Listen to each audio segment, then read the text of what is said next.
How are you doing out there? It's Monday, start of another week. It's a SportsCage. 3 hours with you. Colson's in the pocket with me today. Ryan Pollock will be here after 4 p.m. A number of guests joining us. We're hoping Luc Mullinder joins us in about 10 minutes' time. Obviously, we're going to talk about the crazy football game that went on in Regina on the weekend. I don't know if we'll ever see that again. I don't know if we'll ever go through that again. I know Colson put in a lot of hours. Luke, Dave, Tegan, just like then all the staff that worked. We got to get into that. Hopefully Luke's on in a bit here. We are going to hear more in an interview that Dave Thomas had with Commissioner Stuart Johnson and some clips on how the CFL tackled the smoke delay and everything on Friday. And trust me, I know. And you don't have to look very hard to get people's opinions on how it was handled. Again, I've never been in that situation. I've never had to cancel a major event. Been close to canceling a wedding. Other than that, there's a lot to it. So I've never been in those shoes. I'm taking it. Your comments are always welcome. 936-6262. Prairie Land Rentals text line. Power tools, gardening tools, generators, skid steers, the whole works. It's one of those days. Also, like I said, Ryan Pollock after 4. And then we're supposed to have Marquay McDaniel joining us just after 4 on the coaches show this week. Receivers coach with our Saskatchewan Roughriders. And then hour 3, Darian Durant. We're going to sprinkle in some winning, some pick the score, some Red Sox tickets. Speaking of the Red Sox, if you're planning to go to that game tonight, it's now postponed. No game tonight. Swift and the Red Sox postponed. They're going to do a double dip July 26th, 3:30 and 7 p.m. Let's start with this. Walking by the studio in downtown Regina, which is apparently not for everybody, is Wes Cates. I wave. I'm like, come on in. So Wes Cates just popped into the studio. Let me get your I was trying to get my steps in, Barney. Yeah, what the heck, man? Yeah? You interrupted me. Because this weekend you wouldn't have been able to do a lot of working out because so many things were in limbo. Yeah, I was tied up. I was looking at my steps like, man, I didn't get many in on Friday or Saturday. You played in the league. Even going back to your high school days, college, anything like that. Have you ever experienced as a player a game that was pushed back to another day? No. Well, I shouldn't say that. Well, no, I have had one canceled, but not pushed back. I played college during 9/11, so missed that week. But no, never anything postponed like that. I thought it was weird. I thought after about an hour and a half, it was kind of pointless to keep, delaying it. But I found out that the rules are as long as the game doesn't actually start, you can kind of postpone it as long as you need to. So it can kind of be postponed all day. But once it starts, then you only have an hour window to delay it. So, all right. I was shocked. I was out at Country Thunder because after the first part of the delay, I had some people that I had to take care of. I had to get them out there, all that. I'm like, okay, we can make it back in. And I said, we could be into midnight football. Yeah. This could be something special. Well, that's the one thing, because I was thinking about it, because I was, like, during the extra call, on air, I was like, this is ridiculous. I'd never want to play. But then I was like, but it would be kind of cool to say you played a night game or like a midnight game or something like that. Yeah. But I still feel like just everything you have to go through and just sitting there waiting, once you're kind of into your routine, your anxiety, all that stuff, anticipation gets you hyped up. And then, you're running off of the meal, everybody's got that specific meal because they want the carbs and the energy, but they don't want to feel too heavy. So you kind of, like, once you mess that up, it kind of throws you all off. And the elder statesmen, the older guys in the team, getting warmed up at late 30s is a lot different than getting warmed up in your early 20s. Exactly. When you're like Gumby. Exactly. Yeah. No, the old guys wouldn't have made it. They'd have like fell asleep on the sideline or something during the midnight game. Yeah. The young dudes might have thought it was fun, but the old guys like, man, I'm ready for bed. I don't have it. The energy's gone. Did you get any insight? Did you talk to anybody from Calgary and just the rigmarole, to use a great word, that they went through Friday night? Because I'm sure while they're behind the scenes looking at, okay, is this game going to go? When does it go? If we need a half-hour warm-up. There's another probably platoon or group of people going, what happens if we got to play this tomorrow? We got to get these guys in beds. Yeah. We got to get them food. It sounded like a schmozzle for the Stamps. Well, it sounded like maybe some of them went to Moose Jaw. No way. I know a few of them got rooms at Hotel Sask. Yeah. And then I think the majority of them got rooms at the dorms. Yeah. So, I mean, this was my rationale. It's like as the road team, they're coming off of, everything was kind of more normal for them, even though the Riders were at home. When you're on the road, you already know you're not sleeping in your bed. And most hotel rooms that the league puts the teams up into have great beds, but that doesn't mean that it's your bed, right? Yeah. Doesn't mean you're gonna get the most quality sleep. So I think that almost helped the Stamps. You know what I mean? Because their mindset was already ready for the uncertainty of being on the road. Yeah. So we're already uncomfortable a bit. Yeah. We're a little more uncomfortable. The other thing too, and I think I was listening to you guys on the post game, was it's Regina. Like, there's not a lot of food options at 11:30 at night. Yeah. No, for sure. So, I mean, maybe, I don't know, maybe O'Hanlon's got a nice little order in late or something. Maybe that platoon planned for that, right? Like, they were like, hey, now we yeah. got to get these guys some, like, regular food. They can't be eating fast food, all that. And then game-wise, like, we're going to get into it here for the next 3 hours, and I know you guys did. But it was definitely one of those sporting events where a team, you think it's like step on the throat early. They don't want to be here. Yeah. Let's just wrap this up. And it was like the Riders didn't do that, especially in those first two possessions. The bobbled punt. Calgary didn't look buttoned up at all. No. And then they just started methodically picking it apart. And it's like, whoa. Like, I felt the Riders were up 21-0. They're up 3-0, like a lot of fans. Yeah. And then they just, I thought, how Vernon Adams and maybe it was the game plan, maybe it was him with that quick little pump, and then picked apart the zone. I think that the Stamps came in like we're gonna do heavy run, because I noticed the very first play, even where Vernon Adams threw that pick, they brought in an extra O lineman, and I'm like, okay, they're going heavy first play, so they're going to establish the run. Then they come out of it with a play action. And then Vernon kind of throws it short, but he was looking for that little mid-range zone towards the sideline, and like the little shallow shallow corner, corner pattern.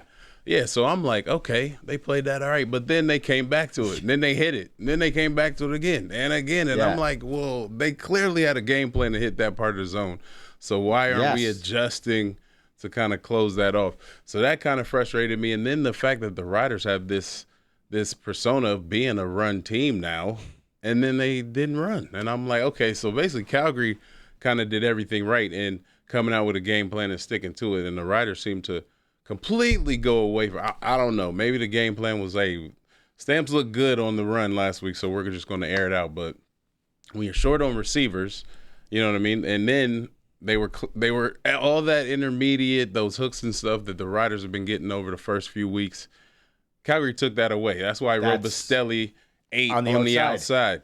So, I mean, the Riders adjusted. I would say Trevor Harris adjusted well. I don't know if it was as much of, Mueller making some play calls. I'm sure he made a few, but I thought Trevor Harris just said, this is all they're giving me. I'm going to, I take these shots over the top outside. I thought that exactly. About halfway through the game, I'm like, they're not giving him those little quick slants, the little hooks in the middle. No. They're kind of taking that away. And then I thought the Riders possibly, and you as a former running back, I thought maybe they'd go to more swing passes, more even wide out screens. Because if they're giving them that outside, back to the Stamps.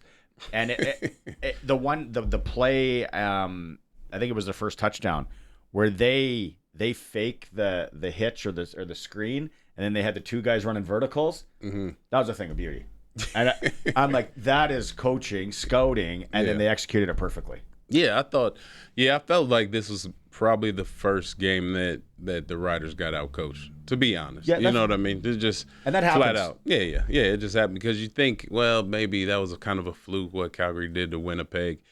And so you're like, we're just going to stick to what we know. And then Calgary's like, oh, I hope they stick to what they know because we got that covered. Hey, I got egg on my face because I was waiting to see. I was like, is Calgary for real? We're going to see Friday night, which turned into Saturday afternoon. Now, I'm a little bit of a believer in the Stamps. And for having that turnover that they had this year, they're still young as a team, like 4 or 5 games in. Still young, so they look good. Those veteran DBs and vets they have on O. Yeah, you know what I mean. It's kind of like they're bringing the young guys along quick. Are you worried about BC? Not as much as I was worried. If I'm being honest, I was kind of worried about this game against Calgary because just the way they played against Winnipeg, even with Oliveira back, I was like, man, Calgary's defense kind of looked like they had answers for everything against Winnipeg. And I actually told a couple people before the game, I didn't say this on air, but I was like, I wouldn't be surprised if Calgary wins by a couple scores just because they look good. And sometimes you never know how you're going to play coming off of a bye. Mm-hmm. So, I mean, when I went back and looked at the stats, I was like, really, the Riders didn't get dominated except for in the run game. But other than that, it was a pretty fair game. They just didn't take advantage of those turnovers like you talked about. So I don't think it's like panic mode, but I do think like the Riders got to, you know what I mean, start getting a little more creative and figure some things out, and definitely make sure that you don't lose that run game prowess that they have, because like that's what you need really. If you're thinking about winning a championship, you need teams to fear to run, and you need to be able to get yards on the ground. 9 yards. The clutch. 9 yards for AJ. Yeah, if a guy would have bet AJ Ouellette under 20 yards, they would have sent someone to your house saying you're a crazy person. Right. Yeah, straight up. Yeah, I wonder if AJ was part of the, what do they call it? Like the betting, whatever, when they have 3 things on the line. That's hard to believe. I'm worried about the Lions, because not that, it's not everything's a copycat league and everyone's always saying, look, but the book's out there maybe a little bit on how to pick apart the Riders zone, but then they'll adjust. Yeah, and then they're going to show different looks. Okay, well, let you get your steps in. Yeah, all right, man. Hey, thanks for coming by. Wes Cates joining us here. We'll take a quick break. It is the Sports Cage on the home of the Riders, 620 CKRM. That was a nice little pop in from Wes Cates. We're going to have Luc Mullinder here in a moment. Don't forget, SaskTel pick the score. Colson just gave me the thumbs up. We are playing it today. Chance to win tickets to the next Rider home game. If you're the closest to, you got a chance to win a $200 SaskTel gift card. All you got to do is text in the Prairie Land Rentals text line 936-6262. What is the score Saturday? Riders at Lions. It's a 5 o'clock kickoff. I'm worried. I'm a little worried. 936-6262. Also, if you got any comments, like Wayne in Regina says, what happened to our running game? Yeah. They got out-physicaled. That's a term being used a lot. And we got to give Calgary credit. I'm giving Calgary credit. I said, are they a Fugazi? I don't know. Are they for real? We're going to find out. And we found out. I think they're a lot better football team than I gave them credit for. Were we going to go undefeated? I don't think anyone thought that. And remember last year when we laid that egg against Edmonton? That was bad. Calgary at least came in and played really good football. Thanks for the text, Wayne in Regina. We'll get to some more of these in a moment. Western Pizza. It's Monday. If you don't want to cook, get the perfect pizza, generous amount of toppings, and all the Greek favorites you love, like souvlaki, ribs, and salad. Western Pizza. Luc Mullinder joins us on the Western Pizza guest hotline. Luc, let's basically start with. I asked Wes Cates. He was just popping in. He was getting his steps in. He stepped into the studio. All your football time, college, high school, you ever had a postponed game that was played the next day? No, we weren't soft back then, man. If there was an issue, we were going to play it. Whether that was in a field, in a parking lot, whatever it was, we were going to play. I when I say that in jest, obviously, these days there are different protocols in place, but I know there were a couple little league games that were played in Saskatchewan that very same night around 7:30. So, yeah, and I truly believe when Stuart Johnston talks and everyone talked, they wanted to get this game in. Like when you think about the logistics, you're in a position where you got to move people around a lot, and you got to think on your feet, and you got crisis, and like you think about all the security staff that had to come back the next day. They had to loop in. There was a lot of logistics, and then the Stamps. Where are we going to house these guys? What are they going to eat? They definitely wanted to get the game in. I thought we were going to see midnight football. Well, they definitely wanted to play it because logistically, bringing everybody back and having the capacity to do a nationally filmed football game after that was going to be a nightmare. So, you know what? I think that one of the things that I really enjoyed from Stuart Johnson, our commissioner, was his very direct sort of nature in saying, hey, this is what we want to fix. This is what should have been fixed, and this is what we're going to do next time. That was a good leadership moment, I think, for Stuart and as the new commissioner in this league. You don't want to come out with a very sort of generalized blanket statement after a deal like that. But again, people have to understand, food, staffing, custodial, the TSN guys, and more importantly, the volunteers who needed to be called and asked to come back and refound. It was to get that game replayed was a monstrous effort. So there's no doubt that the league definitely wanted to play it regardless. I mean, there would have been some grumpy folks like myself and guys like Wes who would have had to do the post-game show at 3 a.m. But I think it worked out for everybody. If a guy would have put down a prop bet on A.J. Ouellette under 10 yards in the game, like I said to Wes, you might have been locked up. They might have sent someone to your house, found your RP address, and be like, this guy's off his rocker. Hard to believe that we couldn't establish any kind of running game, how our offensive line had no push against what Calgary was doing there. Well, I don't think it was hard to believe. I think the Calgary came out and very early on in the series, in the first quarter, they loaded the box up. They let Mark Mueller and the Saskatchewan offense very early on. They let them know that they were going to take A.J. Ouellette out of the football game, and that's exactly what they did. Going into that game, that team was 3-1, and especially against the Winnipeg Blue Bombers, it was the same sort of deal.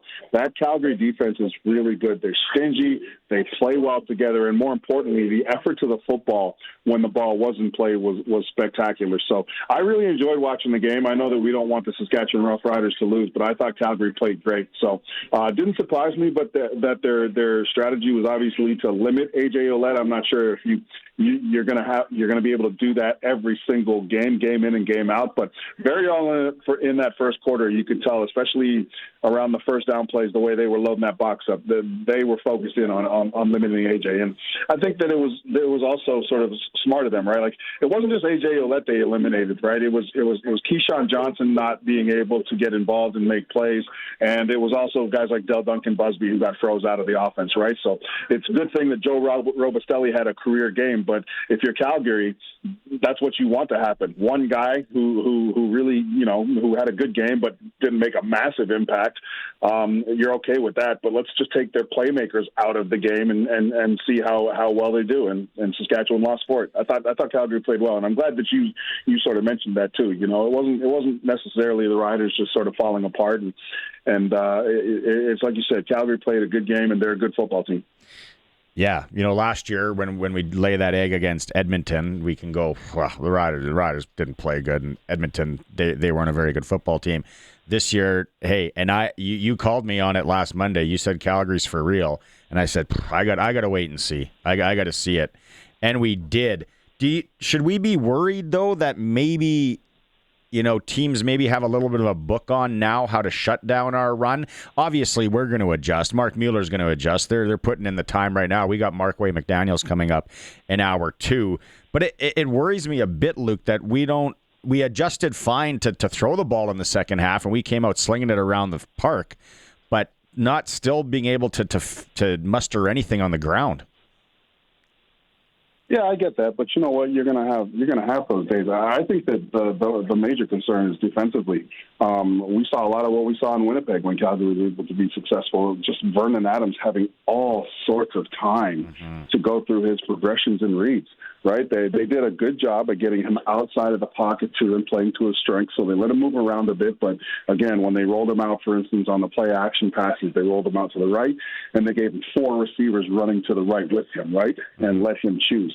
And then when they did want to ask him to get back into the pocket, man, he just had so much time. So, again, lots of credit to Calgary. I think that, every time you're not going to be able to throw for 500 yards and run for 200 yards every single game. It's a marathon, not a sprint. But I think one of the major concerns there was defensively, just the inability to get Vernon Adams uncomfortable consistently. Like he had that one interception in the first quarter, and then he looked like an all-star, man. It was crazy. I was getting all sorts of texts and comments during the game. Like, man, he is slicing us. He was looking off, and your defense are going to tell you. And then he had that quick little pump fake. And in a zone, and then he was just picking apart to the right guy. You look left, he's going right. Like it was methodical, out schemed a bit for sure. Defensively, what would you have changed? What would you have changed to maybe try and get some more pressure on him? Oh man, you know what? I mean, there's only so much you can do. I personally. And again, Coach Mace is far more qualified than I am as a defensive coordinator in professional football, right? So, but I would have loved to see just a consistent stream of pressure, right? We were calling the first down strong side blitz a little bit, but man, I would have just eventually just thrown everything out there and left it to play man. But here's the thing, here's the problem. If you call a zero blitz, right? So no safety, everybody on the line of scrimmage, attacking the line of scrimmage, and then asking your defensive backs to play man defense. The problem is, like, Damon Alford, right? Like, their first-round pick. This is it's like LeBron James running around out there, man. Like, they got some playmakers to complement everything that the Riders could do. So, schematically, I think they would have found a way to try to get the ball in their playmakers' hands anyways. And don't forget, this is an offense without Reggie Bagleton, by the way, right? Like, without him. I think you just throw as much pressure at Vernon Adams as you can and ask your guys to play man because just clearly that offensive line is well-equipped to block against 4 guys, even 5. When I had Jock Wilson on last week, pre- and post-game for the Stamps, and we talked about Damian Alford. I'm like, he's a big body. You throw that up and he kind of had a bit of a coming-out party. Yeah, dude. I mean, he's going to be like a Joe. One and done here. He'll probably get a shot in the league here next year if he continues doing what he was doing. That's a really good point. It all depends on how well he can. Like right now, he's going off the waggle. Right in the NFL, they're going to want to see him be able to get off the line without the waggle. But man, that guy's got NFL written all over him. Couple more here, and I'm going to ask Darian about this in hour 3. And I'm sitting there watching and. I get that, Robustelli, and they were giving Trevor the outside, and then that's what they kind of were giving. And if they were going to bite up, hopefully he was going to be able to read it in time. They were giving him the outside. I thought maybe a few wide receiver screens, maybe some swing passes to try. Would you have tried anything differently offensively against what the Stamps were doing? They moved the ball great in the second half, but we needed to score. Yeah, I don't know about those wide receiver screens. You got to block them up. That's the problem with the wide receiver screens, and I think that's why you're starting to see some of the offensive coordinators trail off on giving the wide receiver the ball quickly to the edges because you're so dependent on your receiver's ability to block. The Saskatchewan Roughriders have become really good blocking receivers, but for the most part, I think that it's tend to be looked at as a bit of a risk these days, just because of the way a DB can attack it. I don't know. I don't have the answer. I think that just being reliant on if they're taking A.J. Ouellette out of the game, then just bail on it. Maybe 6 receivers. I don't know. I don't know what the answer was. All I do know is that one of the things we talked about in the pregame was your three keys to the game, and one of the keys was the Mark Mueller versus Bob Slowick matchup. And Bob Slowick, man, I think that he came in with a great game plan. He did. Do you think a little bit of a message today? I know we're always bringing in offensive linemen, but they bring in Darian, offensive line Canadian, BC Lions 5th round pick. They bring him in today. Are we going to be seeing maybe a few more offensive linemen to try and rectify things there? I don't think it's time to push the panic button. I think that a guy like the guy they just picked up today, he was available for a reason, right? If you're a really good offensive lineman, especially a Canadian one, you're gonna be on a roster some way, shape, or form. So I think that's more of a depth add than anything. And again, let's not panic here, right? Like up until it was 4-0. We were 4-0. We're now 4-1, and we're second in the West and probably the second best team in the league. I would not submit a suggestion that states, yeah, we should revamp things. Like, this was a really good team, and they got beat by a team that's playing well. But this is a marathon and not a sprint, and there is zero reason to panic right now. What you need to do is you need to get back into the film room, see where the gaps were. What weren't we able to do, and why weren't we able to do it? And then do that. Put that into your process, get things corrected, and get ready to make a flight to BC, because that BC Lions team plays a lot better with Nathan Rourke than they do with Jeremiah Masoli. You're not worried about Brett Lawler going 1 for 3? You just had to ruin it, huh? Listen, Brett Lawler is a professional football player, and he knows what he needs to do. The one thing that you need to again, it's one of those deals, right? Like, I get that, he's a guy that has a ton of points for the Riders. We don't care about points, right? The fan base doesn't care about points. You know what the fan base cares about? Kicking field goals and being consistent at that and helping the team win, right? And I'm not saying that the 6 points that Brett Lawler missed out on was going to win them the game this week, but we need some consistency in that kicking game, and I think Brett Lawler knows that. Yeah. Maybe we can catch up on Friday, me and you. Dude, let's do it. You know that 36 years ago today that Milli Vanilli released Blame It on the Rain? Really? Milli Vanilli, I'll tell you what, man. They got a raw deal. They did. If Milli Vanilli was doing this now, they'd still be number one. Because it wasn't just remember that song, "Girl, I'm Gonna Miss You." Man, I'll tell you what, that "Girl, I'm Gonna Miss You" song is fire. I don't care who was lip syncing it. They got a catalog, and you're totally right. They do that in this day and age. They're selling out the Sphere in Vegas on a residency. They're touring. Right. Yeah. No, they got it. They got a raw deal. All right, Luke. Have a good week. Hopefully, we get to catch up on Friday. Have a good show, man. Yep. Color commentator on our Rider Broadcast Network, Luc Mullinder. Yeah.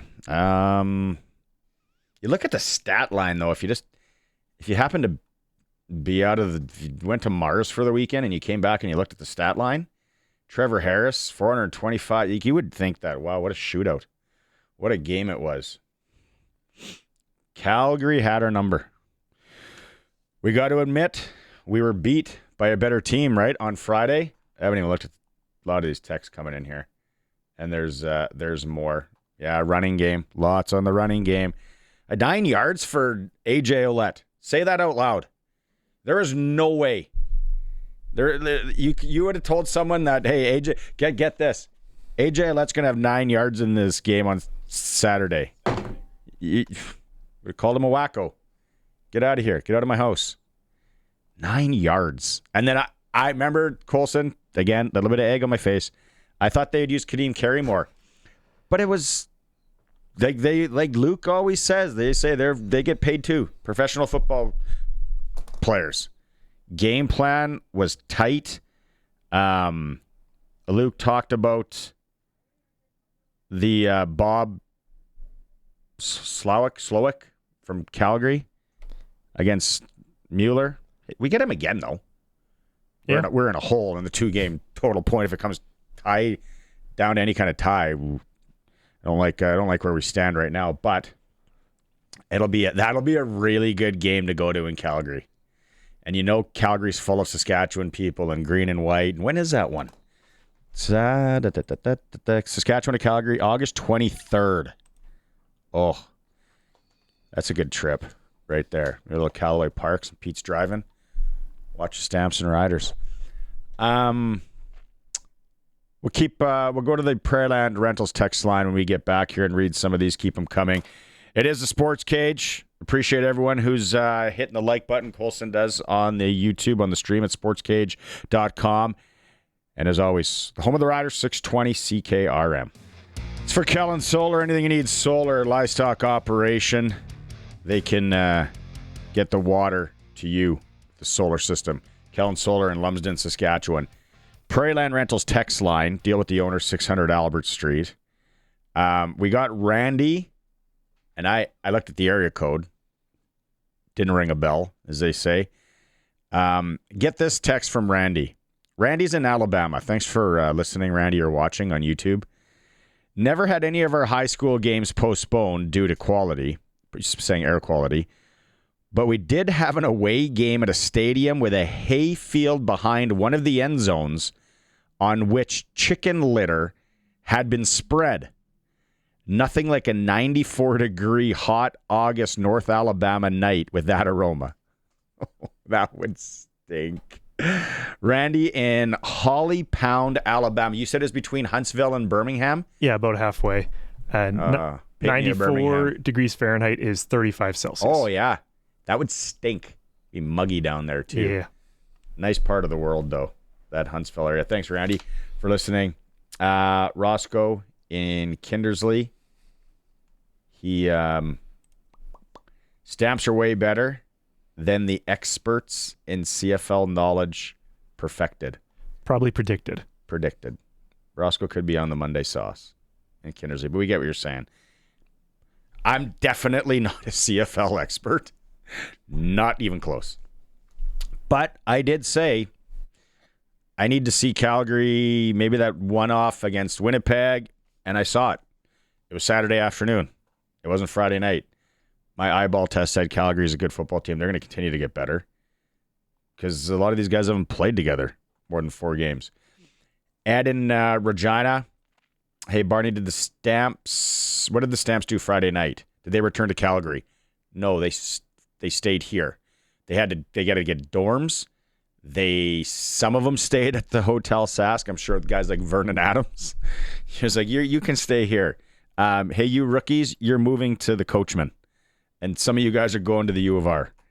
So they did dorms. That would have been like, that's the thing. And I know a lot of people are crapping on like the Riders for what they did. I had a buddy from Saskatoon that was bringing his kid to his first ever Saskatchewan Roughrider game Friday. They had other people they were going with. It was an event. And then that happens. That's unfortunate. Luckily, they were able to go Saturday. I know a lot of people out there, and it's evident on the text line and our social feeds. You couldn't.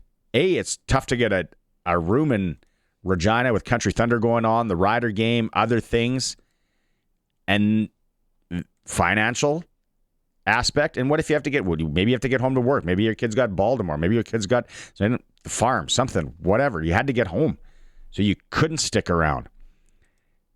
I put myself in the shoes of the league, the PA, or the Riders. I don't know if I want that smoke. That's big time decisions. Like, it's not bringing Apollo 13 back to Earth in a lifeboat, but those are tough decisions that had to be made. And of course, they wanted to play the game. I legit, and it could have been the gin talking, but we were planning on getting the bus from Country Thunder after Jason Aldean and going to the game. I'm like, they're going to play at midnight. We're going to be able to go watch when we say we were at the game that ended at 2:30 in the morning. There was an Edmonton game, and I think it was the game that they made all the rules after. Yeah, where it was delayed for like 3 hours because of that thunderstorm. That's the closest you're going to get to this because they finished at like 1:30. Everybody was talking about that game. Yeah. My dad was in the garage working on something. He comes back and he's like, oh, I wonder what the score was. What do you mean it's still going? And then I got home from work at like 12:30 and the game was still on. So, yeah. my buddy that he goes to the garage to work on things. He just goes there to get away from his family. He's got a beer fridge in there. Oof. Brandon. Yeah, see, this is huge shout out to Craig Reynolds and the Saskatchewan Roughriders staff. They constantly go out of their way in the extra mile for fans.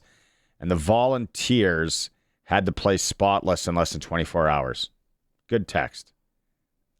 The volunteer, I thought about the workers and the security staff and all that had to come back. Maybe they got to take public transportation. They got to get back to work. Hey, guess what? You got to come back. We need you back here tomorrow at 10:30 a.m. Well, I got kids. I got stuff, parenting things. Then you had all the volunteers. There's a lot of moving parts that I wouldn't have wanted to be a part of. Who else we got here? Leonard.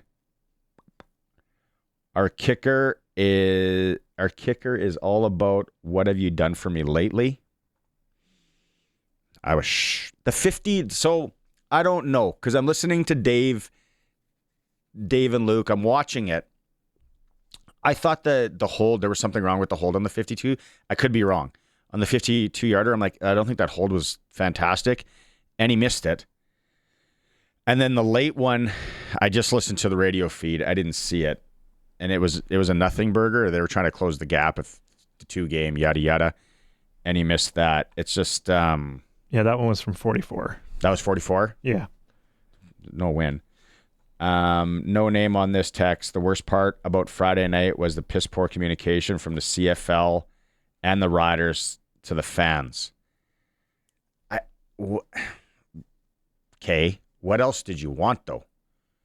I was following on social media. Dave was pretty buttoned up. Our radio team was giving updates as much as they could. Maybe, and I think that's where we get some comments from Stu. He said they could have been more clear. So maybe to this unnamed texter that I think it's actually Danny. I guess so. Live and learn.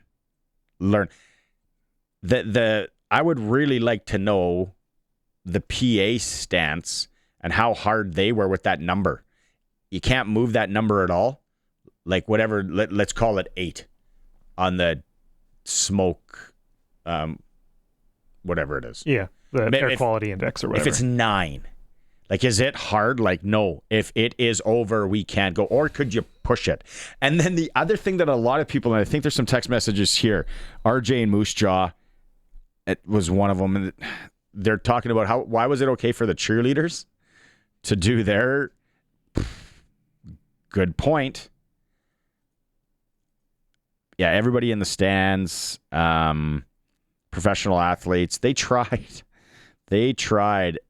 It'd be a good docuseries to find out all the moving parts in that 5 hours and what was going on and the headaches and just people yelling at each other and pissed off. And how do we make this happen? They couldn't. And then they talk about the wind stalling or whatever. Like the wind obviously didn't. There was some, but not enough coming from Moose Jaw to switch it around or to clear it out. I thought. What did you think, Colson? What time did you get home? So it's hilarious. If the game had actually kicked off right at 7 when it was supposed to, I would have got home about the same time as when I did. So I got home at about 11:30. So it was like we did the game anyways. It's just it was more the next day. Yeah, because regroup. Yeah, because I get out a little bit before the end of the game because honestly, I am no help with the post-game call-in because I've been dialed in doing my things here the whole day. So the few times I've had to run the post-game show, it's exhausting. So I could stay around for that last hour, but I'm no help to anybody. So they just say, get out of here. Stop distracting us. But yeah, I was trying to look at all the weather things, but I'm no expert. I was trying to look at all the stuff. Our team was doing a great job of just trying to keep everyone informed and entertained. And that's all we really could do. They did a great, that is the, I think it was DA I was out of country under. He's like, wow, they got to kill a lot of time. It's almost like they got to do a 3-hour talk show. I'm like, they got things buttoned up. They had clips. There's 3 or 4 of them. They did an awesome job. We pulled, I think, 4-5 guests kind of from the crowd, right? Like people who we knew were in town and were just like, hey, you want to come on? We just got to fill time, right? And look behind the scenes, there was one stretch, and you can go back to our podcasts, 3 hours and 20 minutes straight. No breaks, no nothing. Just toss them back between Dave and Luke and the panel and whatever guests they got. So, anyone do any trivia? That would always do that. Well, we had Rob Vanstone on for a bit, so always passes. Got some trivia there, sort of, but useless trivia, always good. Kate Leonard, text Prairie Line Rentals text line 936-6262. How about having a roof on the stadium where it is smoke-proof, rain-proof, and snow-proof? I know. And I know a lot of people say that. It was, what year was the stadium built? 17? I think so. I was given a crash course in the stadium and why there wasn't a roof. And there was hard numbers from some really smart gentlemen where I just sat there and listened that were architects, that were part of the build, that were advisors in it. They explained if they would have put a roof on that stadium, the city would be broke. We would have had to sell the city to somebody because it would be so expensive to heat in the winter and keep cool in the summer when you wanted to close it. Again, these people were way smarter than me, but they laid it out in like basically brass tacks. This is what would happen if we put a roof on that stadium. This is how much it would cost the city. We'd be broke. I'll be broke. Keep them coming, 936-6262. Getting to the top of the hour. Ryan Pollock's going to be with me in hour 2. We'll take a quick break. We'll come back with a little sports ticker and some news on the Red Sox game this evening. It is a Sports Cage, streaming at sportscage.com. Riders have signed national offensive lineman Darian. He was selected by the BC Lions in the 5th round, 41st overall. WCBL Red Sox Swift Current game postponed. They're going to do a double dip July 26th instead. Sox are 3rd in the East, 9.5 back of Saskatoon, who are scheduled to play in Weyburn tonight. Moose Jaws in Medicine Hat. Blue Jays don't play. It's the All-Star break. Jays sit 2 games up on New York, 3 up on Boston in the AL East. At the Home Run Derby tonight. It's a real who's who in that. Some fastball news. Venezuela won the World Cup up in PA, 3-0 over New Zealand. USA beat Japan for bronze. Canada finished 5th. And NHL news, the Oilers have added Paul McFarland as assistant coach. He was the head coach with the Calgary Hitmen last season. Peter Aubry, goaltending coach now, and Connor Allen is skills coach. Paul Coffey is going to return as a special advisor to ownership and hockey operations. It sounds like a made-up gig. And Dustin Schwartz was not offered a contract extension as a goaltender coach. That is for our friends at Reliance Heath Water Heater Rentals, keeping you in hot and soft water. Call on Reliance. Hour 2 starts with Marquay McDaniel, rider coach, and Ryan Pollock will be in studio. It's a Sports Cage on 620 CKRM. Welcome back to Hour 2 of the show. Ryan Pollock now with me. I tracked him down, able to come in for the next 2 hours. We are going to have the coaches show with Marquay McDaniel in a moment here. RP coming in. You used to work for the Riders. You joked when you sat down. You said, I'm glad we didn't do this show on Sunday. You were fired up. Yeah, I mean, it was a newsworthy weekend for sure. And I was part of the crowd that was there Friday and not feeling really great about things, and had the opportunity to go back to the game on Saturday and left the stadium not really feeling too good about things. But cooler heads prevailed, and I'm sure we'll talk it through. But tough weekend all around for the club. There's no doubt. I'm really interested to get your take on it as a former employee and just the logistical nightmare in the background. Yeah, no doubt. We'll get to that in a bit, but don't keep them waiting. We have the coach on the line. It's time for the Coaches Show. It's time for the Sports Cage Riders Coaches Show for the Saskatchewan Roughrider Foundation. Get your 50-50 tickets now for all Rider home and away games. Riders5050.ca and Steelcraft Doors Regina, made in Western Canada for Western Canadians.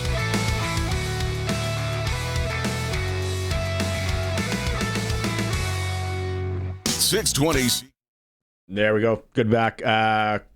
Coach McDaniel, thanks for making some time on this Monday. I know you guys were in meetings. It's a busy day. First off, the smoke delay and what we went through. Your football career, you've ever experienced anything quite like that?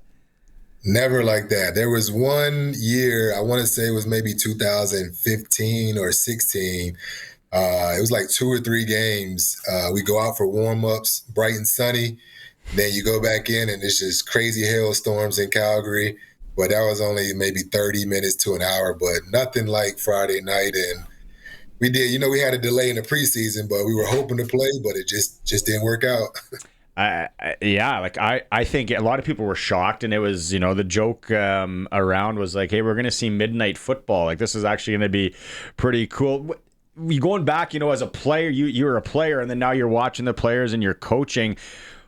What would have been the most difficult thing if it would have went Friday night, do you think? Because I was talking to Wes Cates earlier, a guy close to 40 is a lot different than a guy close to 20 having to warm up and all that jazz, right? Right. Yeah, I would just say, because you're eating everything before the game, so I don't know how much food you have as a backup.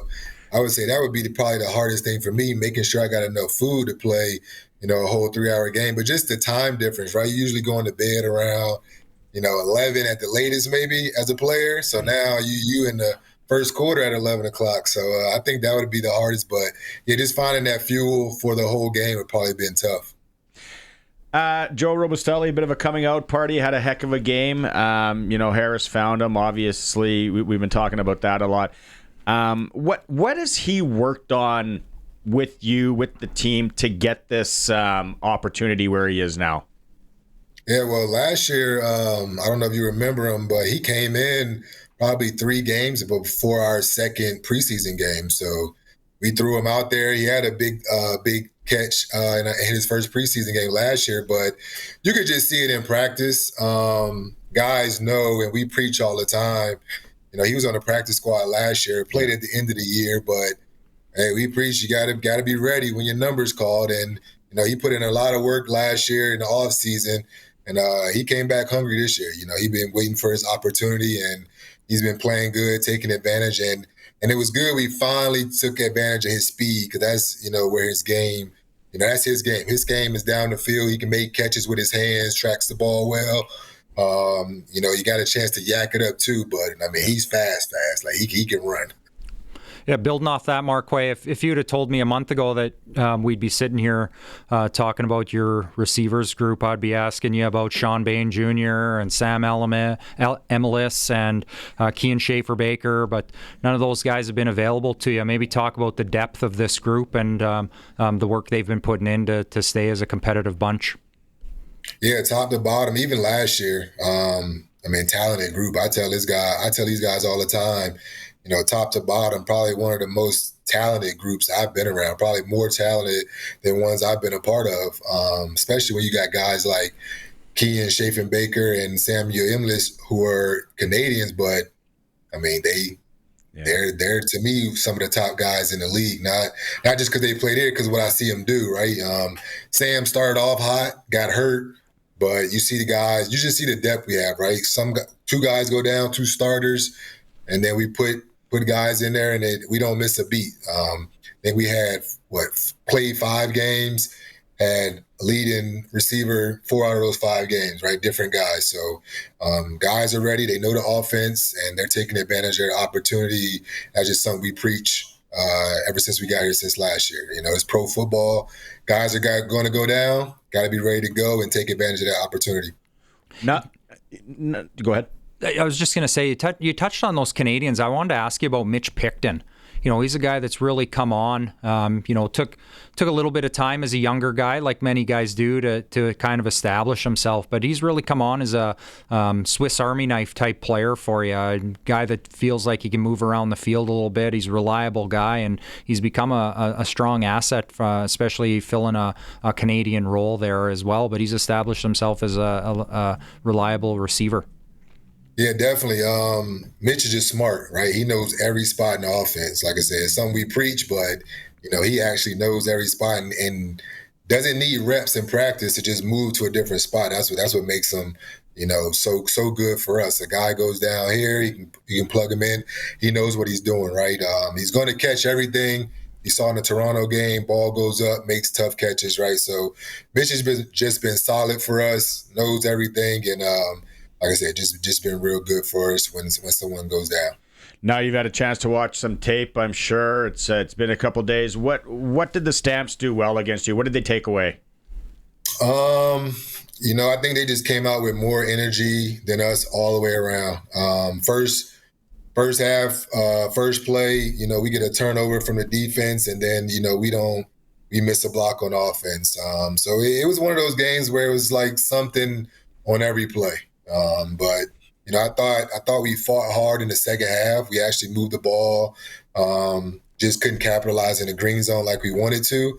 But 400 yards is something to build on. But we know, we got to be sharper, on the details. And like I said, you got to come out ready to play. You can see, you watch that tape. They came out ready to play this game, and I thought we were kind of slow starting, and by the time we picked it up in the second half, they made some plays in the second half too, and just never let that lead go. Can you give us a sense, and the listeners a sense, like for you as the receiver coach, like what would you be coaching in a game like that where the offense is kind of sputtering a bit, trying to grind it out? Like what would you be coaching on the sideline? I'm sure you're talking with Mueller, you're talking with your guys. Give us a sense. Yeah, it's just taking care of the details. Really, that's what it comes down to. Like I said, it's one of those games where it's somebody every play, so you just don't want to be that guy where it's like, okay, this play didn't work because I didn't do my job, or I didn't get up to my guy. So that's what it was early. We didn't get up to who we were supposed to get to. Now we're in second and long, right? So now they can just sit back, make us throw short, come tackle. Now we're 2 and out, right? So take care of your job on first down. Let's get some positive yards on first down. So now we're in second, medium, second, and short. Now the playbook's wide open. So just do your job, take care of your job. And, the physical aspect, we was there, but just take care of your job every play and don't be like, oh, my bad. Yeah. Riders receiver coach Marquay McDaniel is joining us here on the Coaches Show. You played a long time in the league as well. You're protecting the ball after a catch, right? I'm always... It's something where you kind of get the guys are trying to get extra yards. They're trying to make things happen. How do you coach that? And what do you say? You just got to be smart. To me, as a coach and as a player, you never want to turn back into the defense, right? I'm going to pick one guy and try to run him over at the worst and, have good ball security, have the ball in my outside arm. So if he does make a good play, at least the ball goes out of bounds. But cover it up with 2 hands, try to pick one. But we had 2 fumbles this year, turning back into the defense, getting hit by multiple guys. So they see it, and it's weird because we didn't do it at all last year. So, hey, it's like, don't try to do too much. You already got the first down. We're already in good field position. Hey, 2nd and 1, we bring in Tommy. We're probably going to get the first down anyway. So just pick a guy, just go forward, and now we still got the ball. We're already in good field position. Even if the drive stumbles, hey, we'll kick it, we'll pin them down and let the defense get on the field. Yeah, tough balance. Guys are competitors and trying to fight for that extra yard. And in their mind, they're convinced if I can break one tackle, maybe I break free. But it's a tough balancing act there. Looking ahead, another big game this week, like they all are in the CFL. There's no weeks off. But, looking ahead, how much time do you spend looking back to Friday night or Saturday afternoon's game, and before just turning the page and getting set for what's another strong opponent? Yeah, after any game, you win or loss, you go over the corrections, you go over the film with the players, and it's on to the next team. So I hope I see that hunger come out more just in practice. And we've been practicing pretty good, but teams might get comfortable at 4-0, really. So I think we got a good wake-up call is you got to come to play every week. And we know in the West or in the CFL in general, records don't even matter. They could have been 2-3, 1-5, whatever. They're going to come to play. You got to come to play in the CFL. So I want to see how this team responds to a little adversity and just see, hey, we got to go in, play one. We got to be ready to go and kind of hopefully let that play out through the whole game because BC's hot, right? They're coming off 2 wins. They're feeling good. They're going back home. Tough tough place to play in. We're hearing, they're getting a nice little crowd in there, and that's what you want, especially a West matchup. Someone else's house coming off a loss. All right, let's see what we're made of. We got it. We got to give a shout out to Sean Mims. First catch, big catch, right on third down. As a coach, obviously special to see a young guy get that. That first one, especially, yeah, for sure. He was a guy that came in last year, and you can see he has some talent. And we sent him back to school, and then coming back this year, you can see that confidence in him. I could see that, he didn't feel out of place, or he felt like he belonged in the CFL, which was good to see. He's just another smart guy too on our roster that knows multiple spots. So to see him get in there, I know he's been waiting to get in there, but to actually get in the game and to make a catch, especially your first one, big first down that we needed, was big for him confidence-wise. But he'll be fine. He's a worker. He's smart, and he's young, but he'll be fine for us. Before we let you go, can you give us any kind of update on maybe some of the injuries this week into BC on the receivers, or can't give us much? Can't give you too much. Okay. But like I said, for our group, who's ever in there, the expectation is hey, we're ready to go, and we're confident that we can get a job done with whoever's in there. So we'll see how it plays out. You're doing an awesome job, like you said, man. What a group, and a lot of Canadians there. It's pretty cool to see. Thanks for making some time today, Coach. No problem. Right on. Go Riders. That's receiver coach Marquay McDaniel. A lot of good Canadians. That Mims, when he caught that third down, that's a big play there. I was like, who is that? I'm like, that's Mims. Absolutely. Yeah, it's been an impressive group, and as I asked them there, like there's 3 guys that are on the injured list that would be stepping right into the roster. So Absolutely. It's an impressive thing to have these guys keep emerging. We talked about Dante Myers last year, comes on kind of around mid-season, let's just call it, and established himself. Now Roselli comes in. They just keep pushing guys out. It's been a group that's been very reliable. Duncan Busby, exactly. So and he mentioned for the 5 games or whatever it is, they have 4 different leading receivers, so they're spreading the ball around and guys are getting the job done. So full marks to Marquay there for having his group ready week in and week out. Yep. Thanks for Marquay to join us on the Coaches Show. It's brought to you by Regina Steelcraft Doors, as well as the Saskatchewan Roughrider Foundation 50/50, where you buy your tickets before Thursday at 5 p.m. this week. You're in for the Labor Day package, the early bird prize. 2 tickets to the Labor Day Classic, sold out. 1 night hotel accommodations, and a parking pass. Riders5050.ca. We'll take a quick break. It is the Sports Cage. We are streaming on YouTube through sportscage.com and always on 620 CKRM. Clutch performer time to Sean Mims. Third down, big play, first catch, CFL, gets the first down. That's mine. Right there. I got another one maybe coming up here, but Colson, you've been taking notes. You got a couple. Yeah, so gotta turn my mic on. There we go. Pushing a lot of buttons, and I'm tired from that double weekend. Anyways, two clutch performers today. Unclutch, the Pittsburgh Pirates. They lost yesterday, I think it was, a couple days ago. Their franchise record is 10,877. So they're at 500. The last time they were at 500 was 1903. Oh, wow. What? So they've been on a bit of a downfall. Wow. So unclutch to the Pittsburgh Pirates. Yeah. Clutch performer, Team Saskatchewan at the 2025 Football Canada Cup. Took on New Brunswick this morning.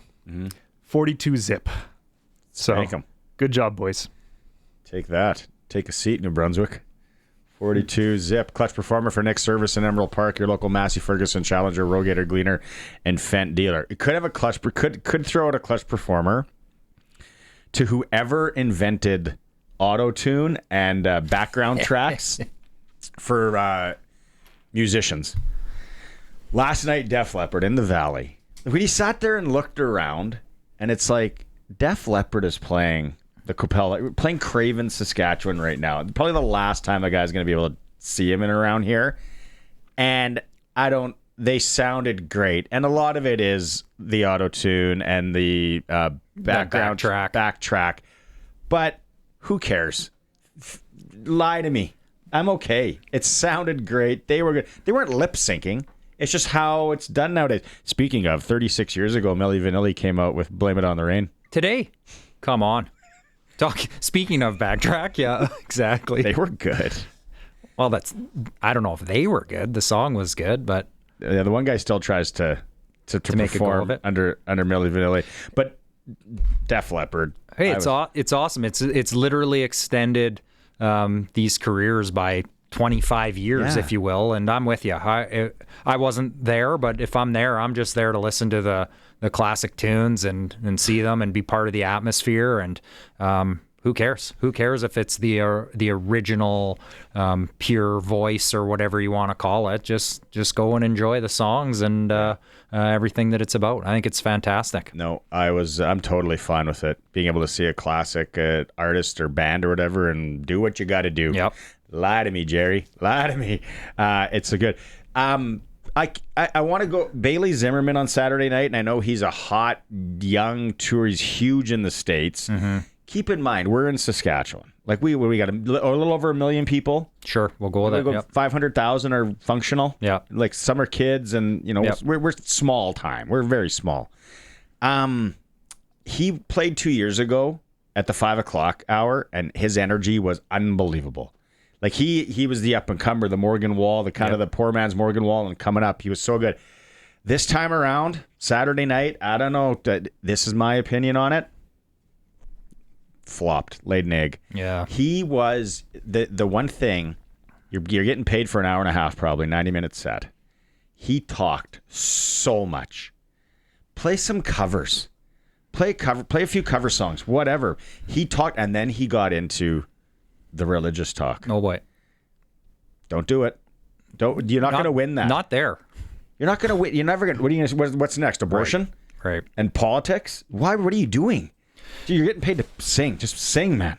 Yeah, I'm going to be honest. I don't even know much about him, and I'm essentially a country fan. I don't know much about him, and we were just talking about it yesterday, and a friend of mine quoted that he was there a couple of years ago when he was the afternoon show, and his comment to me was maybe he was best as an afternoon guy. But yeah, I mean, it's tough. There's no doubt. But we were kind of going through the headliners the last few years, and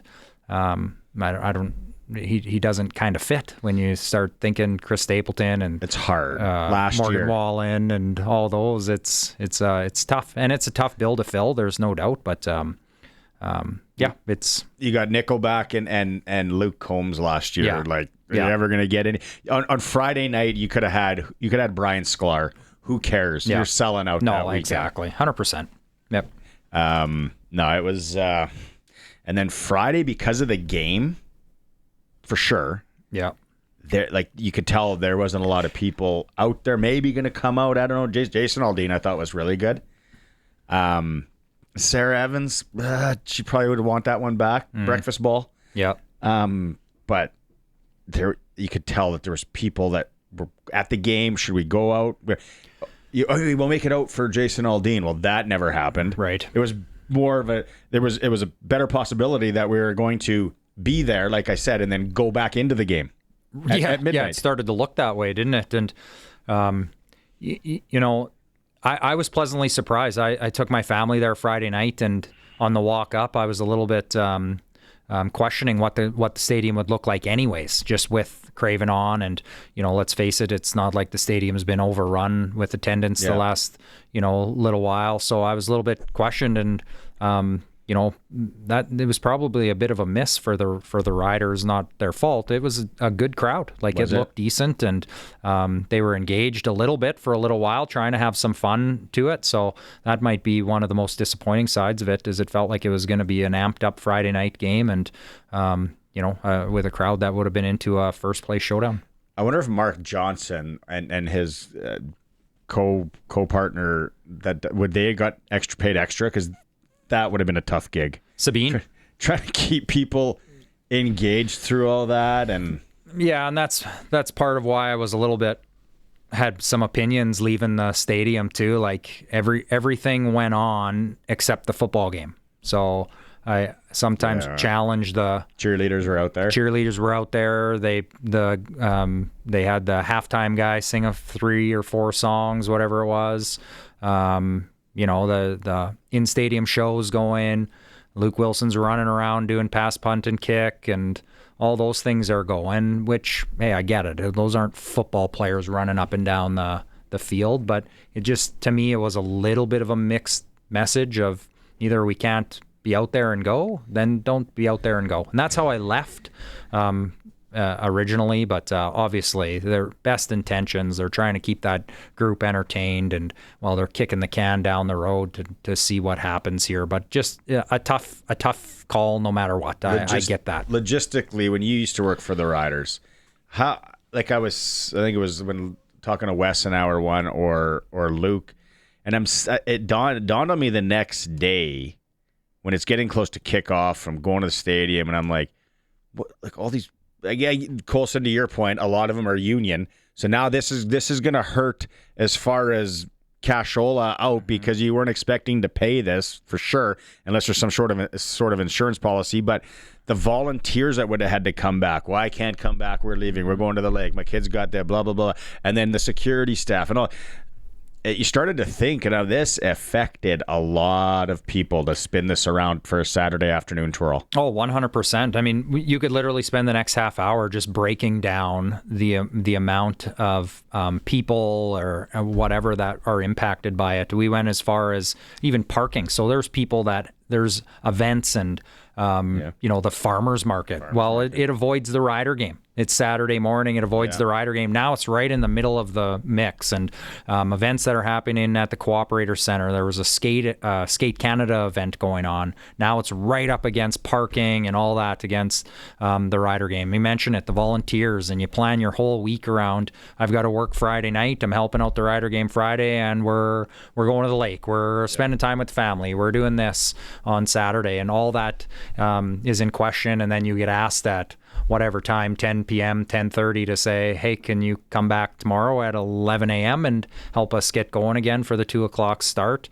And then, the concessions, and people were enjoying themselves in the stadium. I saw lots of food and drink going out. Well, guess what? There's no time in the day to get orders back in and get prepared. And, there was lots of concession, not lots. There was some concessions closed on Saturday, and some drink spots were closed, but, could you bring your own food in Saturday? You bring your own food in. Yeah, you could bring your own food. Did you roll in there with the slow cooker? Yeah, I was actually a little bit disappointed in myself. We pushed the envelope, we thought, with some chips for the kids and some snacks, some candies, and then I saw a guy rolling in with a full pizza, a sub. Yeah. I'm like, this would have been the ultimate test. Like, why wouldn't we bring it in full wheels and wings and you name it, right? And but the farmers market, that's a slippery slope. Oh yeah. If you walk through that farmers market going into the game where you're allowed to bring whatever. If I go with my wife, we're walking into that game with like six loaves of bread, Duke-a-Boar bread or whatever they sell. Then you got probably some fresh produce. Oh yeah. Beer sticks, auto. Yeah. Yeah, you for sure. You're coming in with a whole bunch of jerky and a pound of beets to take home, right? Like, and then you forget something. Yeah, for sure. Who didn't bring the beets? Oh, no. I get him credit. I give the club credit for recognizing that. I think it would have been an easy thing for them to kind of just be like, oh wow, we're gonna have some concessions closed, but for them to get the message out and and encourage people essentially to bring their own snacks. And it wasn't like that all. There was lots of concessions, lots of options. The area we sat, we dropped enough money on some nachos and stadium cheese and things like that. So it was great for them to reach out though and offer that. Benny from Winnipeg on the Prairie Land Rentals text line I glanced over, and you are correct because I knew this was going to come up. Barney, you're forgetting about how many beers were probably sold in the 4 hours. 10 beers would cover the payroll of one person, I'm sure of it, which is they double dipped cash wise on some of it. The concession. I get the sentiment, but those beers did not pay for. No, we don't need to break down how the finances work and costs, but I get it for sure. There was lots of traffic, and I mean the people that were in there were enjoying themselves. I saw very few people just sitting in the stands waiting, on what was hopefully a game. It was lots of movement in the stadium. Concourses were lively, and concessions were buzzing throughout. So people walking their paces in, getting their steps in. Lots of steps in for sure. So there's then we had a message earlier, and you know this because you worked with the team. I'm not going to say the name, but it was laid out to me very clear when they were building the stadium, and a lot of people were like, "We're going to put a roof on it, put a roof on it," and then it was broken down to me in hard finances.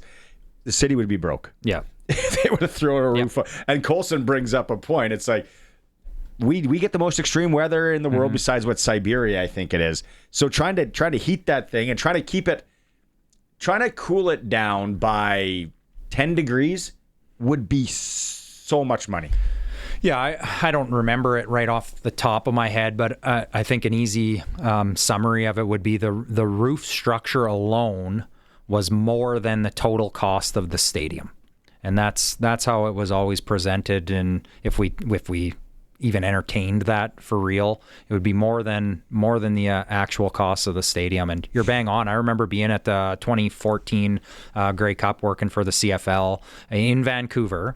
Keep in mind, this is Vancouver. Yeah. And the BC Place Stadium was cool all week. It was really cold at practice and, working throughout there. And I always wondered, why is it so cold in here? Well, they only heat it on game day because of the cost.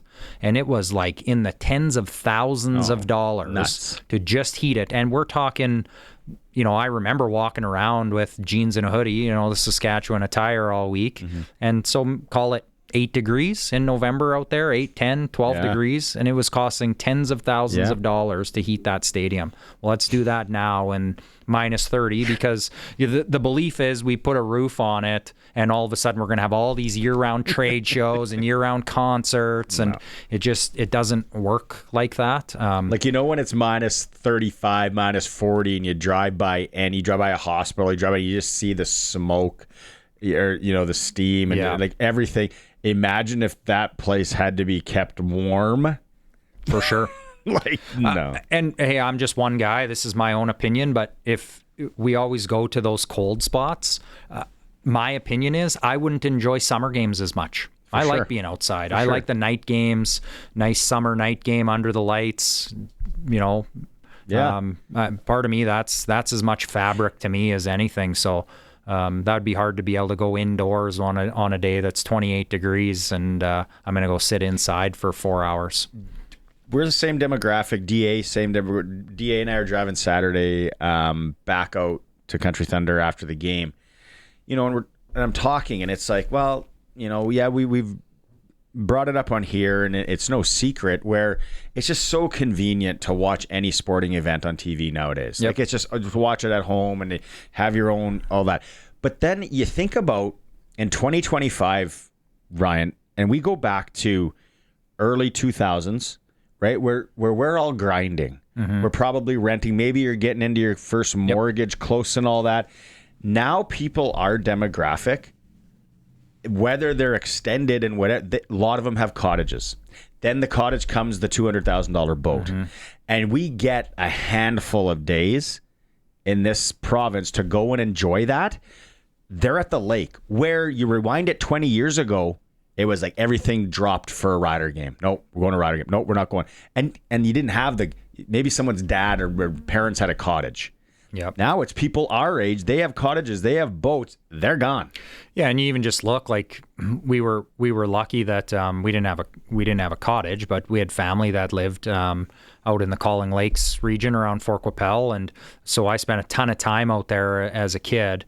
And now my parents live out there. So when you go out there, areas that used to have 5, 6, 10 cabins around them now are completely full. So it just tells you how that growth and migration is. And I agree with you. Now you can throw the TV on the deck, right? And you're sitting around the yard and the big screen TV's hooked up to you can watch it on your boat. Yeah, exactly. So there's lots of those options that those are what sports teams are fighting everywhere, and why it just becomes more and more and more important to have that in-stadium experience be so entertaining and valuable and things you can only be a part of in stadium.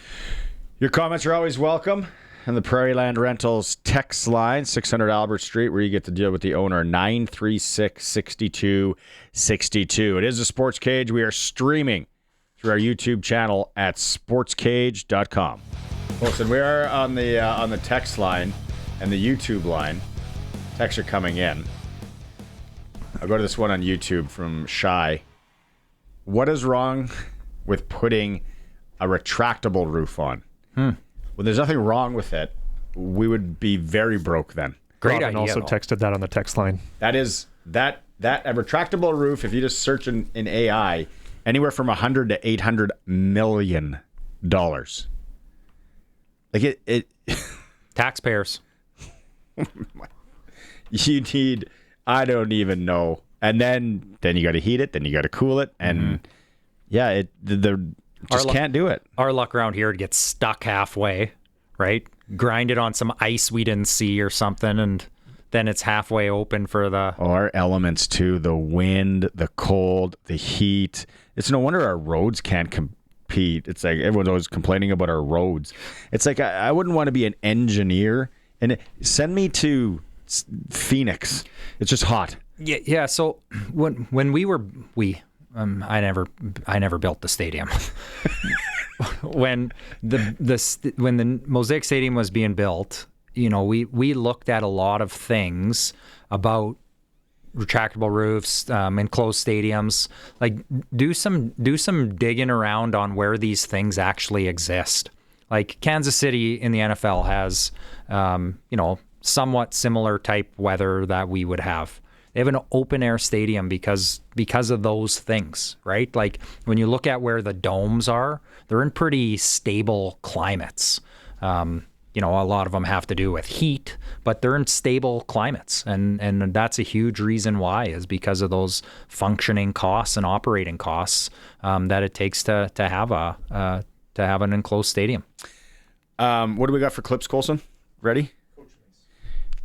Let's go to Coach Mace after the game, and I think clip one he calls it like it is. Yeah, man, it was that was a tough one to stomach. I thought offensively, I thought we couldn't get things rolling early. Even after I think defensively we had a couple turnovers, but some of them was really just saving our drive defensively. They were able to move the ball at ease, I thought, against our defense, which was obviously not the game plan. And then we just struggled, like I said, to move it offensively. And I thought till the late or into the second half, it just wasn't complimentary football. When we make a play on defense, we couldn't capitalize on offense. And then, we go down, go up to go behind by 7, and then literally the next play, they bang us for an explosion play and a touchdown defensively. So just non-complimentary football, man. And it was those are tough to stomach, but I mean, that's what it was. So we got to find ways to fix that. It was funny, right? Because you watch the beginning of that game and it's like the pick, the first play pick. It's like, aha, see, Calgary isn't that good. And then they bobble that fumble. Mm-hmm. And for the first little bit there, they look awful. We didn't capitalize, but there was that. Did you get the feeling if you weren't looking at the score or listening to the score, you'd go like, man, we're up like 14-0. Like we're owning these guys. Yeah, for the first couple of drives, and then by the end of the first quarter, I felt like, the Riders got out of here maybe a little bit fortunate by the way it swung. But you're right, VA was kind of throws that lobber over the middle on the first play of the game that gets picked off, and but he was hot from there on.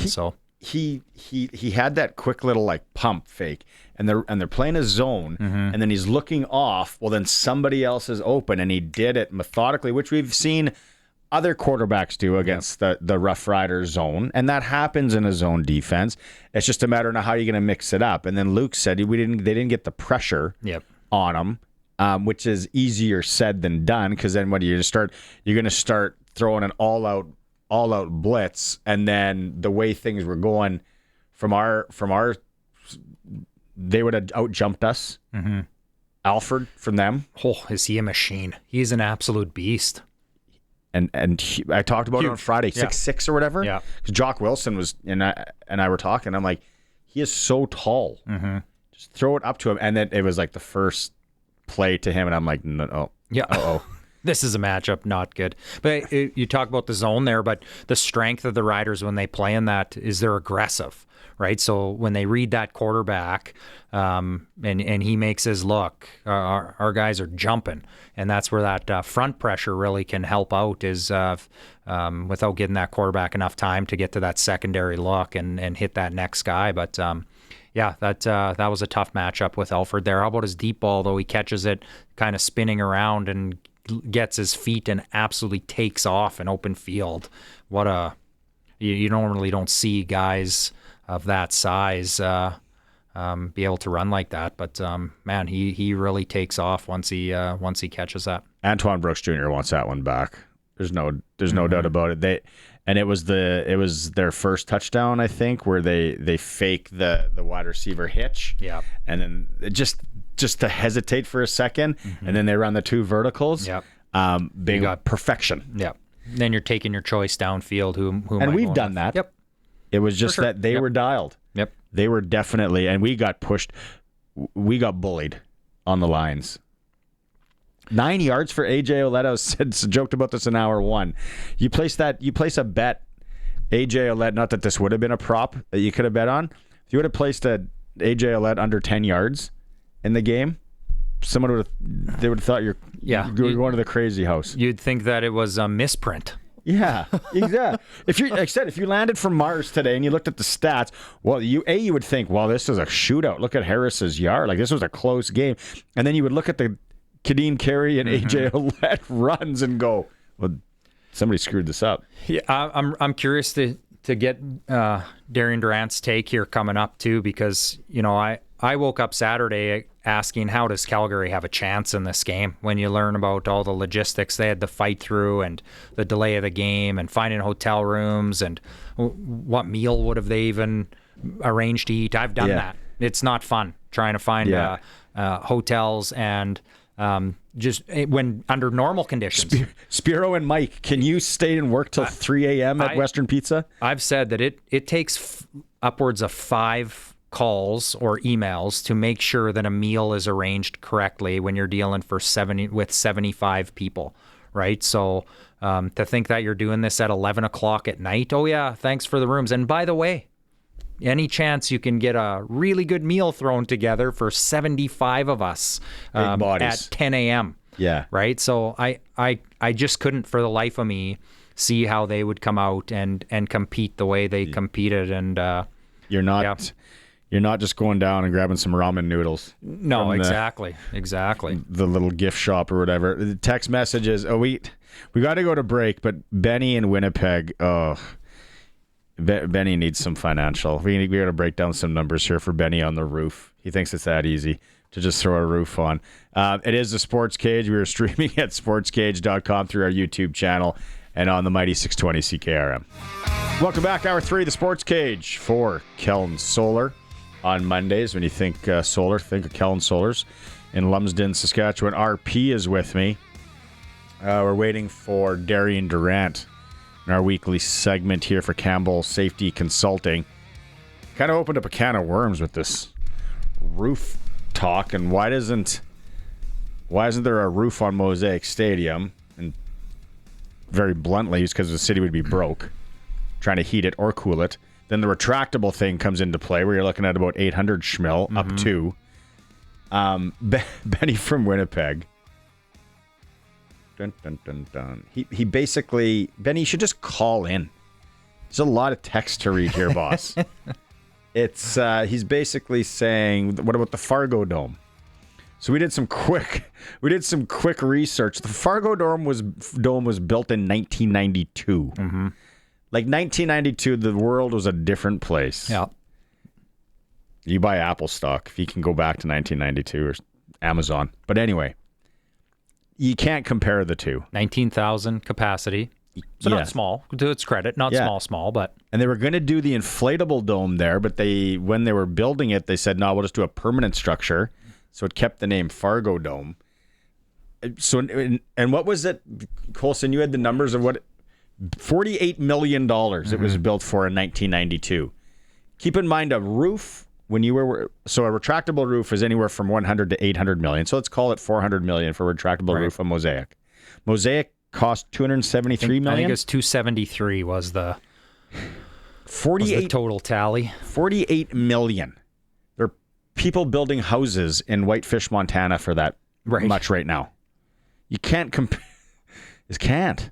And then we don't have the money to heat it and cool it. And then to your point, don't even get into the cross-border stuff, how they do things down there to how we do it. How their state funding and sport funding and all that. It's not even accurate to compare when you start talking costs and how taxes are applied and all that stuff. Yeah. Keep in mind, we got to pay for a lot of things that they don't. Not municipalities, but still, it all trickles down. There's always tax going somewhere. So 936-6262 if you want to join the Prairie Land Rentals text line. Comments are always welcome. We love it. Georgie Porgy, I see you sent something, but we don't know what that is. Eli, haven't heard from you in a while. Vernon Adams has figured out the game. He's a top-notch QB now. Calgary has a winner at QB. The West will be tough. I agree with the West will be tough. Yes. But, okay, will that game translate to the cold and the fall? That's going to be a good watch. But thanks, Eli. I like it. I like what you're saying. Yeah. It'll be tough. She's going to be a 4-team battle for sure. And it's going to be every week matters. And there's some really good quarterbacks in the West Division, and the West is back for sure. I'm scared about BC this weekend, bro. Yeah, I mean, Rourke looks like he's coming back to what he was as a first and second year player there in the league before he went to the NFL. He's looked sharp and coming off the injury that he recently had, and he was good this weekend. And so yeah, there's just going to be no easy nights in the West, and Edmonton looks like they're struggling, but go in there and take them lightly and see what happens. Exactly, and they're gonna get better and better and better. Leonard's back at it here. He's like, what they could do is extend the roof out a little bit more where it covered most of the fan, like Winnipeg, so you don't get wet. That is a compromise. Probably too late now, unless they're going to go to Freeze Tallman and get some sheets of wood. We need canvas. We need to source out the tarps. Get the tarps out of the Cooperator Center. Yeah. And put them to use at Mosaic. Maybe there's a bulk savings that we can cooperate with. There was a game last year where they had seats marked off though because of the snow buildup on the tarps, because it was potentially going to fall off and fall on these seats. So you. Like the tarps need to be reworked, and I know part of it's just our crazy winters. So like, it's part of that you're not going to beat. But I don't even think just extending the tarps a little bit's going to fix it. Like no, you're beyond that now. It is what it is. Roof ready. We have a GoFundMe page, a telethon. Get a roof on it. Darian's there. Let's get going. It's time for Double Talk with Saskatchewan Roughrider legend Darian Durant. Double Talk is brought to you by Campbell Safety Consulting. At Campbell Safety Consulting, we work towards helping companies create a competitive edge by executing a proactive health and safety program. Darian, there you are, right? Like, were you watching? Were you listening? Were you taking it all in Friday? How late did you stay up before you said, the heck with this, I'm going to bed? Man, I tried, but I just couldn't make it. I was just too tired. And when I woke up, I think I woke up about 1:30 a.m. and I was just in panic because I'm like, oh my God, did the game start? Did I miss it? But then I saw that the game was postponed, so I was super happy, and I'm glad I didn't miss anything. You listen and you watch the first little bit of that game, and it's like, well, Calgary just wants to get on the plane and back home wherever they slept last night. There's a sloppy football. They don't look good, but man, did they turn it around in a big way? What's your assessment of Vernon Adams and his game? You know what? I thought since Calgary signed VA, that he would be such a big help for this team. You put him together with a quarterback-minded head coach who knows how to use his strengths and knows that he has a big arm, and they use it to his ability of stretching the field. I mean, whenever you have a quarterback that can make every single throw on the field, and the game is starting to slow down for him, and he's starting to recognize defenses, that's a problem. He's a big threat. And I look at Henry Burris, and every throw that Hank could make, Hank would have these turnovers that you scratch your head about. But at the same time, whenever you can stretch the field, you become very dangerous. And you put him together with Dave Dickinson, they're a great duo, and you need to watch out for them. Doubles, I want to take just a step outside the game, or a step back before breaking into some in-game information. But I'd like your insight in how difficult it must have been for both of these teams, specifically even the Stampeders. I don't know how much information you caught out your way of once the game was canceled, they had to scramble and find, some players were staying at the dorms at the university. Some staff found hotel rooms, not all at the same hotel. You spent a career traveling. You know how difficult it is flying into a place when hotels are organized and meals are organized and travel to the stadium is organized, and it's still tough to get on the road and win a football game, let alone what these guys had to go through. So, and the Riders included, being in that question all night. But from an athlete's perspective, how difficult would have that been for them to go through that and then get up on Saturday and be prepared to play a first place showdown? You know what? This just reminds me of training. I mean, you're living in dorms. You have to wake up early in the morning for practice. You don't know the schedule of the next day sometimes. Then you have to, adjust yourself. You have to eat real quick. You have to go to meetings. It's just everything that the season is not, right? And so I think when you have a veteran team, it makes it easier to adjust to situations like this. Sleeping in dorms is nothing new to the guys. They go through it in training camp. So this is just all about resetting the mind, not living inside the comfort of being in your own home, and just putting yourself in a training camp mindset so that you can get yourself just ready for football. And that's what it's all about in training camp. It's just football, football, football. And that was the same situation for the Stamps. For the Riders, I mean, you get to go home and, you have the luxury of being in your own bed and relaxing a little bit. So I kind of look at the Stampeders as it may have been an advantage for them, because I'm sure Coach Dickey was just reminding them, we've been through this. We've been up at 6 o'clock in the morning. We slept in these dorms, these single mattress dorms that are hard as bricks. So, it's something that you were doing for a couple of weeks, and you just have to put your mind in that mind frame. But you would have been the guy that snuck in one of the rooms at Hotel Sask. The guys going to the dorms would have been the practice roster, the guys that just off the practice roster. That would have been tough. Hey, I can speak from inside experience that I may have been getting a tug on the arm saying, "Hey, RP, where are we staying tonight?" Yeah, I would have had to know right away, right? But it just depends. If I had one of my receivers or someone, a very important guy, and I had a hotel room, I'd be like, I switch with you. I feel like I was the consummate teammate, right? So I don't know, but I may have given my room up for someone. Hey, not knowing exactly what was going on in the locker room, but if you've ever been through a delay like this, take us inside. Like, what would guys be busy doing? We heard some breakdowns that, they talk about the game plan a little bit and, try to stay loose and stay entertained. But what's going on inside a locker room when you're sitting there waiting for hours of uncertainty? Yeah, I think it was my rookie year or maybe my second year in the league. We had a crazy rainstorm when we played Edmonton at home, and I think it was a 2-hour delay, something like that. And it's tough. I mean, you prepare yourself. Your routine is to get ready for maybe a 6 o'clock start, and you schedule your day around that, right? So as you're just sitting there, you be as focused as you can, but it's hard. So, I was looking at the TSN cuts, and the guys were just loose, laughing, joking, having fun, trying to stay as focused as you can, but it's hard when you're waiting hour after hour. So, guys are different. Some guys have different mentalities, but I know it was difficult to sit there and wait for a long time because I've been through it. If I would have went to your guy, the guy that I want to meet, your bookie on the street there, that's on my bucket list. If I would have went to him and say, "Hey, give me $100, AJ Ouellette under 10 yards rushing," he would have slapped me.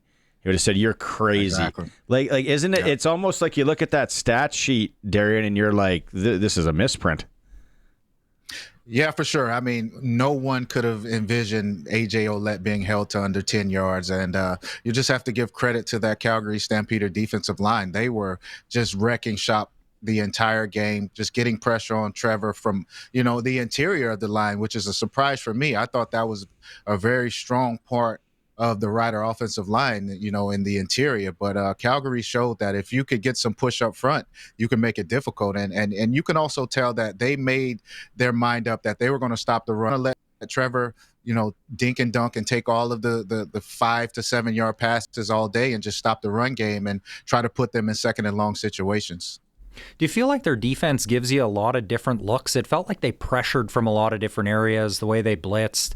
They'd have send guys from a lot of different angles. Is that typical, or do they feel like their strong suit of Calgary is that they kind of give you a lot of different shows there?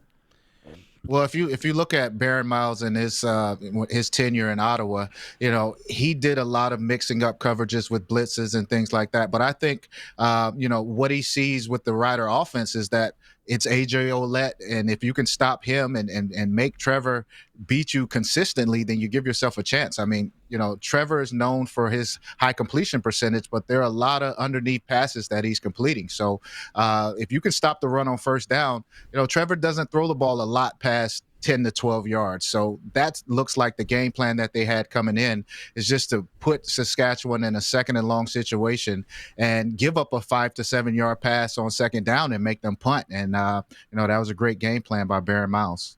You touched on it right off the top with Vernon Adams coming over in free agency, but he throws the interception on the first offensive play of the game there, but he got it rolling from there for sure. And that duo of him and the Elford receiver, who looks like a real keeper, they were pretty dynamic.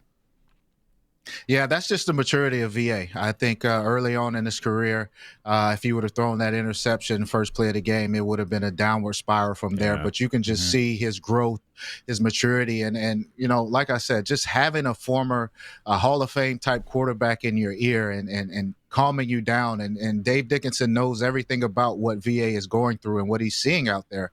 So to have Dave in his ear and in his corner throughout the game is huge for VA. And like I said, just him showing the poise of being able to just to forget that bad play and to continue to keep going, it just shows his maturity. You mentioned how they were getting to through our offensive line and they're getting to Harris and all that. That I was going to ask you about this too, but that Ormalade hit where he comes in and he hits and Harris's head hits the turf violently.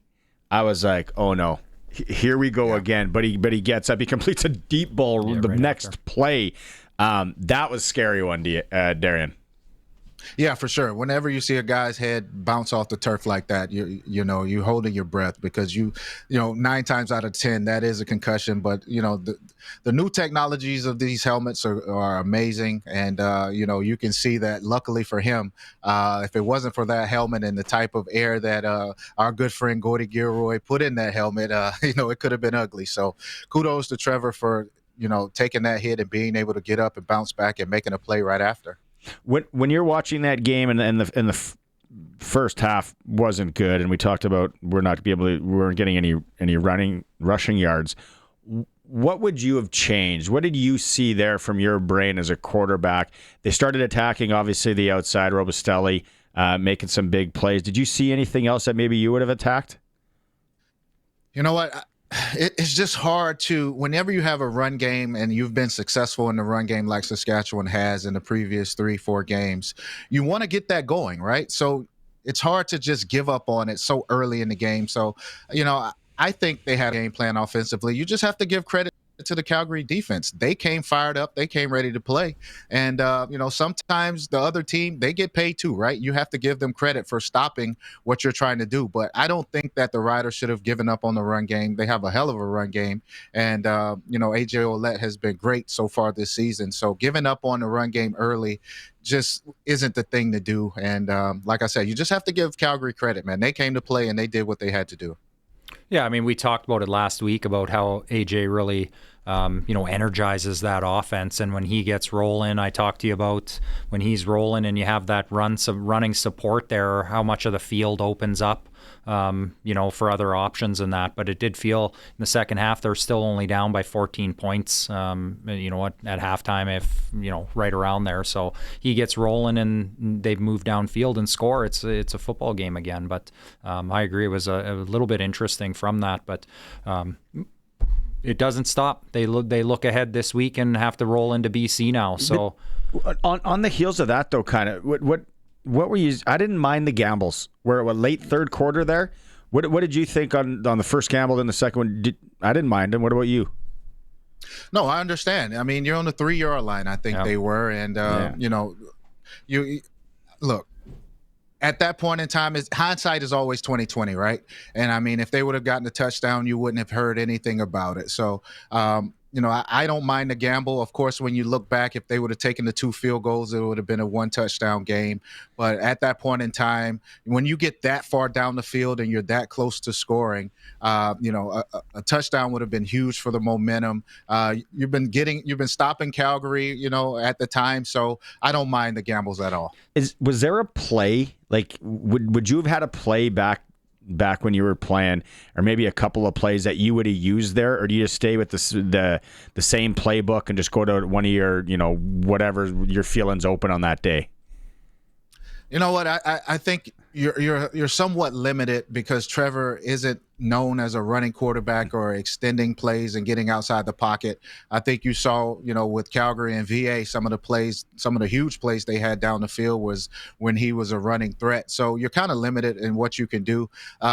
I would like to see the Riders, throw more fades and throw it up to, Keyshawn Johnsons and these guys who can go up and make the 50-50 catches. I mean, you look around the league and, quarterbacks are just putting it up for their big play guys and letting them come down with the ball. So I would have been more comfortable with a fade or throwing it up and giving the receiver a chance rather than, just sitting back and trying to force the ball into coverage.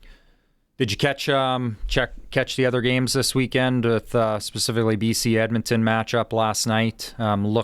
Looked like it was going to be a football game for a little while, and then BC gets the ball and starts to run it wide open, and that's what the Riders are going to be up against this week now. So what do you see from Nathan Rourke coming back off his injury? First of all, I want to apologize to Nathan Rourke and the BC Lions for saying that he didn't really have their respect. If you look at some of the footage before the game, he has the handshakes with every single receiver. I mean, it seems as if they love the guy. So, I want to apologize for that. And, they're rolling. And I think that comeback in Montreal to win at the last second, sometimes, there are season-defining wins, and on the road in Montreal against a really good team to win with the last-second field goal, sometimes that can, give you that momentum that you need. And they were just rolling. Nathan Rourke is just, he's getting the ball every place on the field you can name it, and Buck Pierce is doing a great job of playing to his strengths and getting him outside the pocket and using his legs and doing everything that Nathan Rourke does well. So this BC team looks very, very good, and you add that on to Benavides and Ryan Phillips coaching that defense. They're going to be a tough team as well. So I see the West as a three-team race is going to be, and BC is going to be right there. Hold on, you see it as a 3-team race? Who are you throwing to the fourth spot here? Edmonton, yeah, they don't look good at all. No. It just seems like they don't know what to do with Trey Ford, right? He's just such a dynamic quarterback, but he's not a true pocket passer. And, it just seems like they just don't know how to utilize his talents and what he does well. So I just see, this year being just a tough year for them. And I pretty much see a quarterback change coming soon if they can't pick it up after this bye week. Agreed. On the text line coming in, a question for you. They're saying, what's Double D's opinion on the Alford hit out of bounds by Franklin? I didn't see much there. What's your take on that, D? Man, when guys are running full speed and, look, things happen. And, I don't want to just sit here and jump on the dirty train when things like that happen. I mean, these guys are world-class athletes. They're running full speed, and sometimes it's just hard to let up. Would I be upset about it? Of course. But, at the end of the day, I don't want to call it dirty. It's just unfortunate. TC in Medicine Hat wants to know, he wants all of our comments, but you're the guy that played. Get your thoughts on Josh Bell and the secondary's performance on Saturday. We kind of touched on that. That's what worries me, though, about Rourke. If VA, which is a good quarterback, can pick apart the zone the way he did, the little pump fakes, moving around, moving his eyes and all that, Rourke, he's a damn good quarterback. So maybe your just comments on the secondary again and Josh Bell, Darren. Look, the Riders have been, and I think Corey Mace comes from the Rich Stubler school of defense, where you keep everything in front of you, and you just give up the short play, and you wait for the quarterback to make a mistake. So I won't put the blame on the secondary. I think the D line has to get more pressure on these quarterbacks and speed up the quarterback's reads and make it tough for them. So sometimes you have to get pressure with just the front four. You shouldn't have to blitz all the time to create pressure, and it just seems like the Rider front four at the moment is just not getting enough pressure. Even on the road, VA had all day back there to throw. Mm-hmm. He's pump faking, he's rolling out, he's just sitting back there to the defense. It's 1st and 20 after a holding penalty, and he has all day to make a 17-yard throw down the field to put the Stampeders in 2nd and 3. So I would just like to see a lot better pass rush from the Riders, and I wouldn't put all the blame on the secondary. Yeah, for sure. Okay, we'll leave you with this. 36 years ago today, Milli Vanilli released Blame It on the Rain. What's your favorite Milli Vanilli song? Milli Vanilli, man, I was a young kid at the time. It was another song they had. What is the name of it? Blame Girl, It on the you know Rain. It's True. Baby, That's Don't Forget My Number. That's it. Girl, you know it's true. There it That's is. my song. Sing it. Yeah. Give us some. Ooh, ooh, ooh. I love you. That's Darian Durant performing tonight at Habanos. All right, Darian. Thanks so much, buddy. We'll talk to you next week. All right, no problem. See you, Dubs. Take care, RP. It's brought to you by Campbell Safety Consulting. If you have harassment in the workplace, a lot of companies don't know how to deal with it correctly. Get in touch with Campbell Safety Consulting. They can help out your place of business. We'll take a quick break. Come back, RP and I will get back into the roof discussion. We got some comments coming up from Stuart Johnson and maybe some Milli Vanilli. I never asked you what your favorite Milli Vanilli track was. It is a Sports Cage. We're streaming at sportscage.com. If you're planning to go to Curry Field tonight to watch the Red Sox and Swift Current, find alternate plans. The game is postponed. They're going to play a double dip July 26th instead. So far, Saskatoon's in Weyburn, Moose Jaw, Medicine Hat tonight. The Riders signed Canadian offensive lineman Dre Dorian today. BC Lions 5th round, 41st overall pick in the 2025 draft. No Blue Jay game today because it's All-Star break. Home Run Derby goes tonight. Things wrapped up in Prince Albert in the Fastball World Cup. It was Venezuela over New Zealand. USA beat Japan in the bronze medal game, and Canada finished 5th. And then Edmonton Oilers, you have added Paul McFarland as an assistant coach. He was head coach with Calgary last year in the Western Hockey League. Peter Aubry is the goaltending coach, and Connor Allen, a skills coach. Dustin Schwartz not offered a contract extension as goaltender coach, and Paul Coffey is going to return to his role as special advisor to ownership and hockey operations. That is your sport ticker in hour 3 for Regina Steelcraft Doors in Regina, made in Western Canada for Western Canada. They're now into their 40,000 square foot new warehouse. If you need a garage door, they have it. Milli Vanilli. You had the tape. Well, we had the tape for sure. The catalog isn't that deep. No. 36 years ago, they released Blame It on the Rain. That must be their biggest hit. Baby, Don't Forget My Number. Mm-hmm. We were just serenaded by doubles with the Girl, You Know It's True. Girl, You Know It's True, which is fantastic. And then the slow one is Girl, I'm Gonna Miss You, or I'm Gonna Miss You.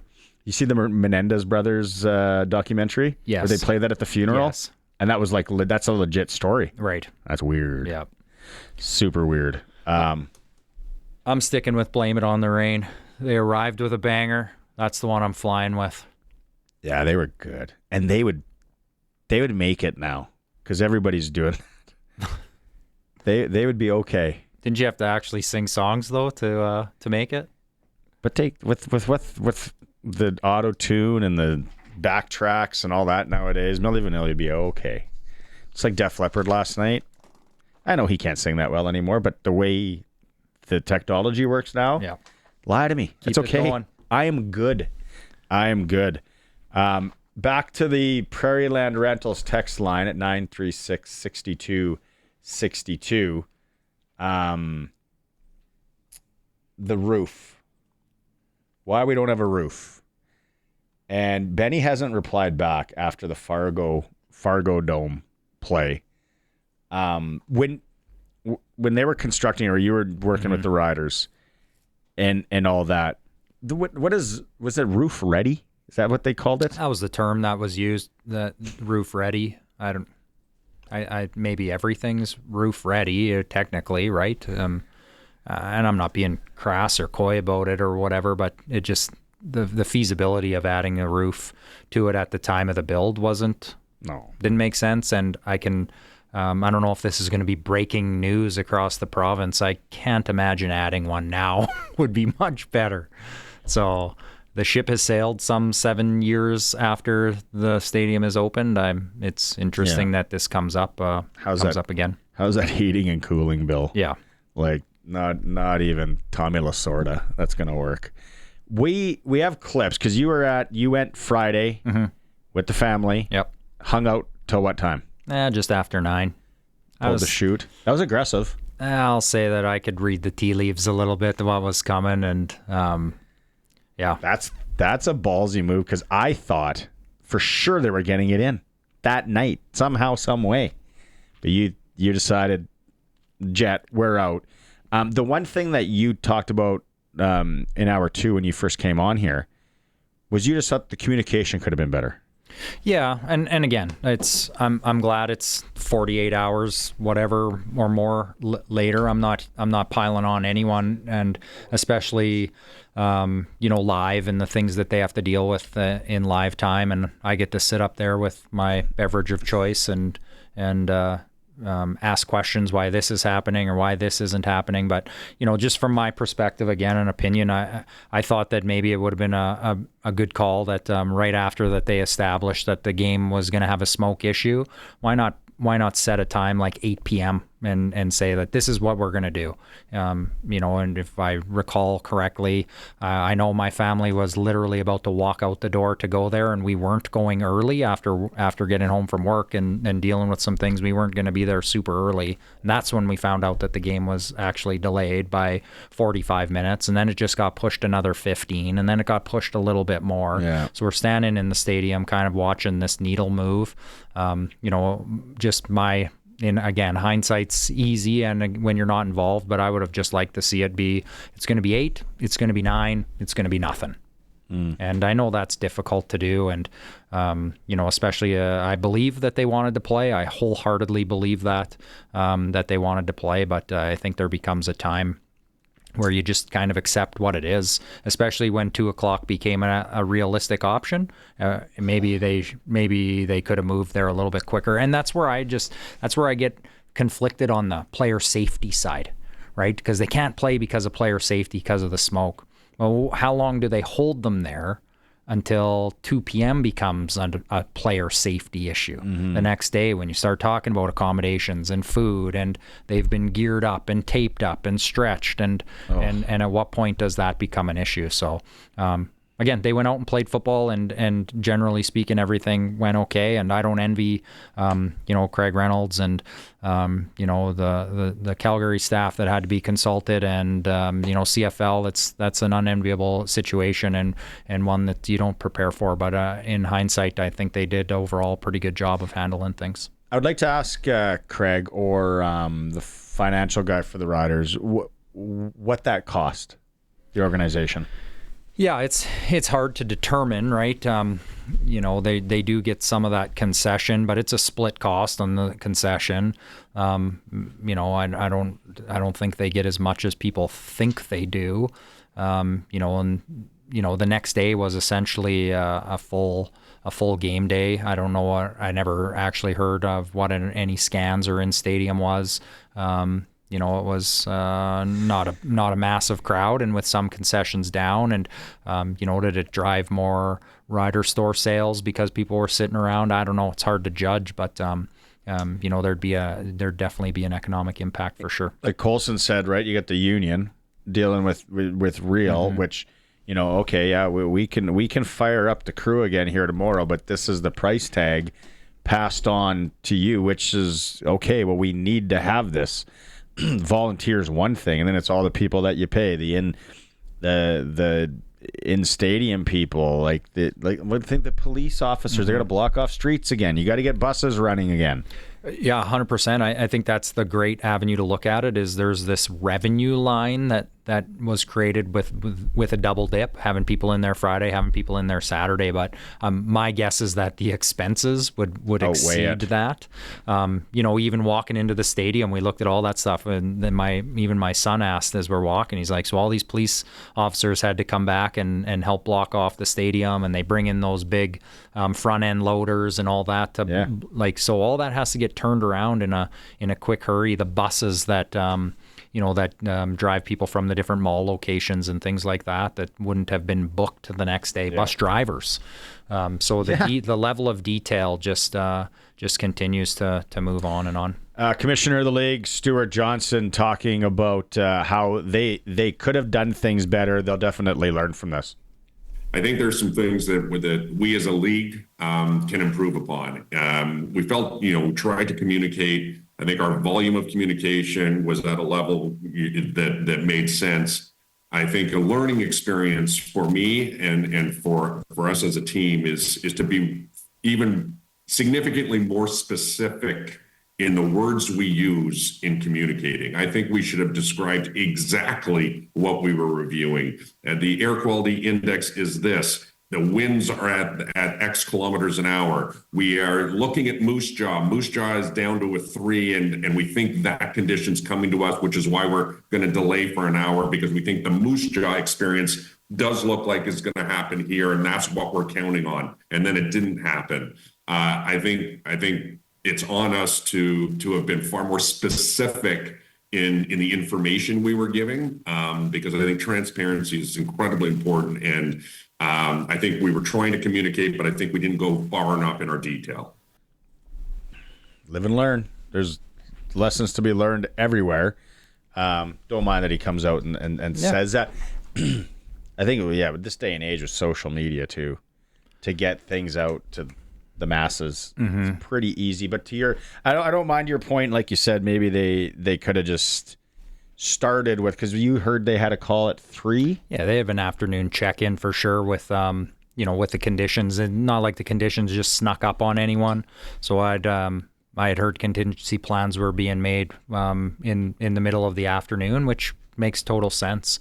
So in my mind, as soon as that was established, you could have set a hard time, not a hard time, not what I mean, but a time for that, a delay, but just to kind of inch it along is what kind of got me. But again, they were hopeful. The forecast was telling them certain things, and it didn't pan out. So again, I'm not here to beat anyone up over it, but I wouldn't want to be making those decisions for sure. I wouldn't want to be making those decisions. I can't even figure out the grocery list in our house. That'd be intense. And you got the bottom line, the dollars, and trying to find qualified people. You just can't have any Tom, Dick, and Harry. That's right. Security, all that. We'll take a quick break. We'll get some of these messages on the Prairie Land Rentals text line when we come back. It is a Sports Cage on the home of the Riders, 620 CKRM. This comment's come down a number of times on the Prairie Land Rentals text line, and I think you mentioned it too, RP. Tristan and Melfort kind of alluding to it, and Nancy and Regina and Doug and Outlook. What about the kids that were playing ball in different areas on Friday? Because I guess there was like provincial softball going on. Yeah, lots of sports going around the city on Friday as well. So obviously different standard, and they don't have a players' association to protect them. But we were both kind of hooped on the flag regionals in June when the purple air and where it was and all that. But where it was reading Friday, like when Colson and I did the show, we did the show for an hour. Like, it was off the charts. Yeah. Like, it was like, you hope maybe a bit at 8 o'clock. Like, they were, but it was, so for the kids to be out there playing, whatever those leagues and whoever's making the call there, that's aggressive. But yeah, and then we talked about the cheerleaders are out there and it was safe for them and other running around. Who would be the PA? Who's all in the PA nowadays? Solomon Elmimian is the president or whatever executive director, whatever their title is there. But then they have team reps, so they would literally have even guys within the Rough Rider locker room and Stampeder locker room that would be being consulted. If on site and throughout. But, they did talk about that, though, the communication lines were open. I did see some of those articles that they were really happy with how they communicated their way through it internally and made those decisions and followed protocol. And, hey, that's why you have protocol. And you can't have protocol and then when it gets there, just ignore it. So to their credit, they stuck to what was right and under their policies, and that's how the decisions were made. Heather and Regina here. This is a really good point. Paratransit wasn't able to reset and have buses and drivers available for the game Saturday afternoon, and the regular routes were full. So I had to get rides to the stadium with family. I was able to get a hold of someone at the Riders to set up a drive-in and drop-off for fans like myself who have mobility challenges. There was no way I would have been able to walk to and from the stadium, especially after the game. Didn't even think about paratransit. Right. Like, there you go. You got to set up again. Hey, can you work tomorrow? Can you do this? Then the routes are full. Thanks, Heather, for that. Yeah, it's a long, long list, and that's where I do give the Riders a ton of credit. They did some really good things, and I know they were working, into the night and up first thing in the morning to get those things accommodated. So, credit to them for those efforts. And they gave people $50. Is that true that they give people $50? Yeah, I don't know. Store? I heard that they gave season ticket holders $50 to the Rider store, but that's going to hurt their bottom line again. I have more money out the window. Again, don't forget, no game at Curry Field tonight. Red Sox and Swift Current has been postponed. They're going to play a double dip instead on July 26th. Thanks for doing this again. You betcha. And then next week we're going to talk about the Royal dinner when you're in on. Yeah, looking forward to it. It'll be a good conversation. Start with the Rash because he's coming in and all that. Colson, thanks so much. Thanks for tuning in. We'll be back tomorrow. It is a Sports Cage. Always streaming at sportscage.com. And yes, let's go. We have the Red Sox report with Tegan. Showcasing the boys of summer. Time for another edition of the Sports Cage Regina Red Sox Report on 620 CKRM. For Unifor 594, energy workers putting the care in career since 1942, safety is our business. I'm Tegan Whitco. The Regina Red Sox are riding a 6-game win streak heading into this week, the last of which a big win over the Moose Jaw Miller Express at home, evening up the rivals' season series with 2 wins apiece. Yesterday afternoon at Curry Field also featured some special guests, such as Sportsnet's Jamie Campbell, along with players and staff from the Saskatchewan Roughriders. Looking ahead to the WCBL All-Star Game this Saturday in Okotoks, the Red Sox will be well represented. Pitchers Blake Johnson and Kai Langford, hometown catcher Brady Bye, center fielder Ian Montz, and shortstop Matthew Fox have all earned spots on the All-Star roster. When it comes to the Regina Red Sox roster, there's been some movement. Team president Gary Brotzel shared some updates. We've recruited some really good players. Unfortunately, other teams are after him, but Jackson Searing left, and he's going to pursue some independent pro baseball. Jacob Steele's likely leaving Friday. He's going to get going to Major League drafts, so tip of the cap to him. I mean, that's a great accomplishment, and we wish him all the best. And Jalen Seward had to go home and have some wrist surgery before school started, so a couple unfortunate events there, but we're prepared for it. The club remains in third place in the East Division behind the Medicine Hat Mavericks and the league-leading Saskatoon Berries. And that's your Red Sox report for Unifor 594.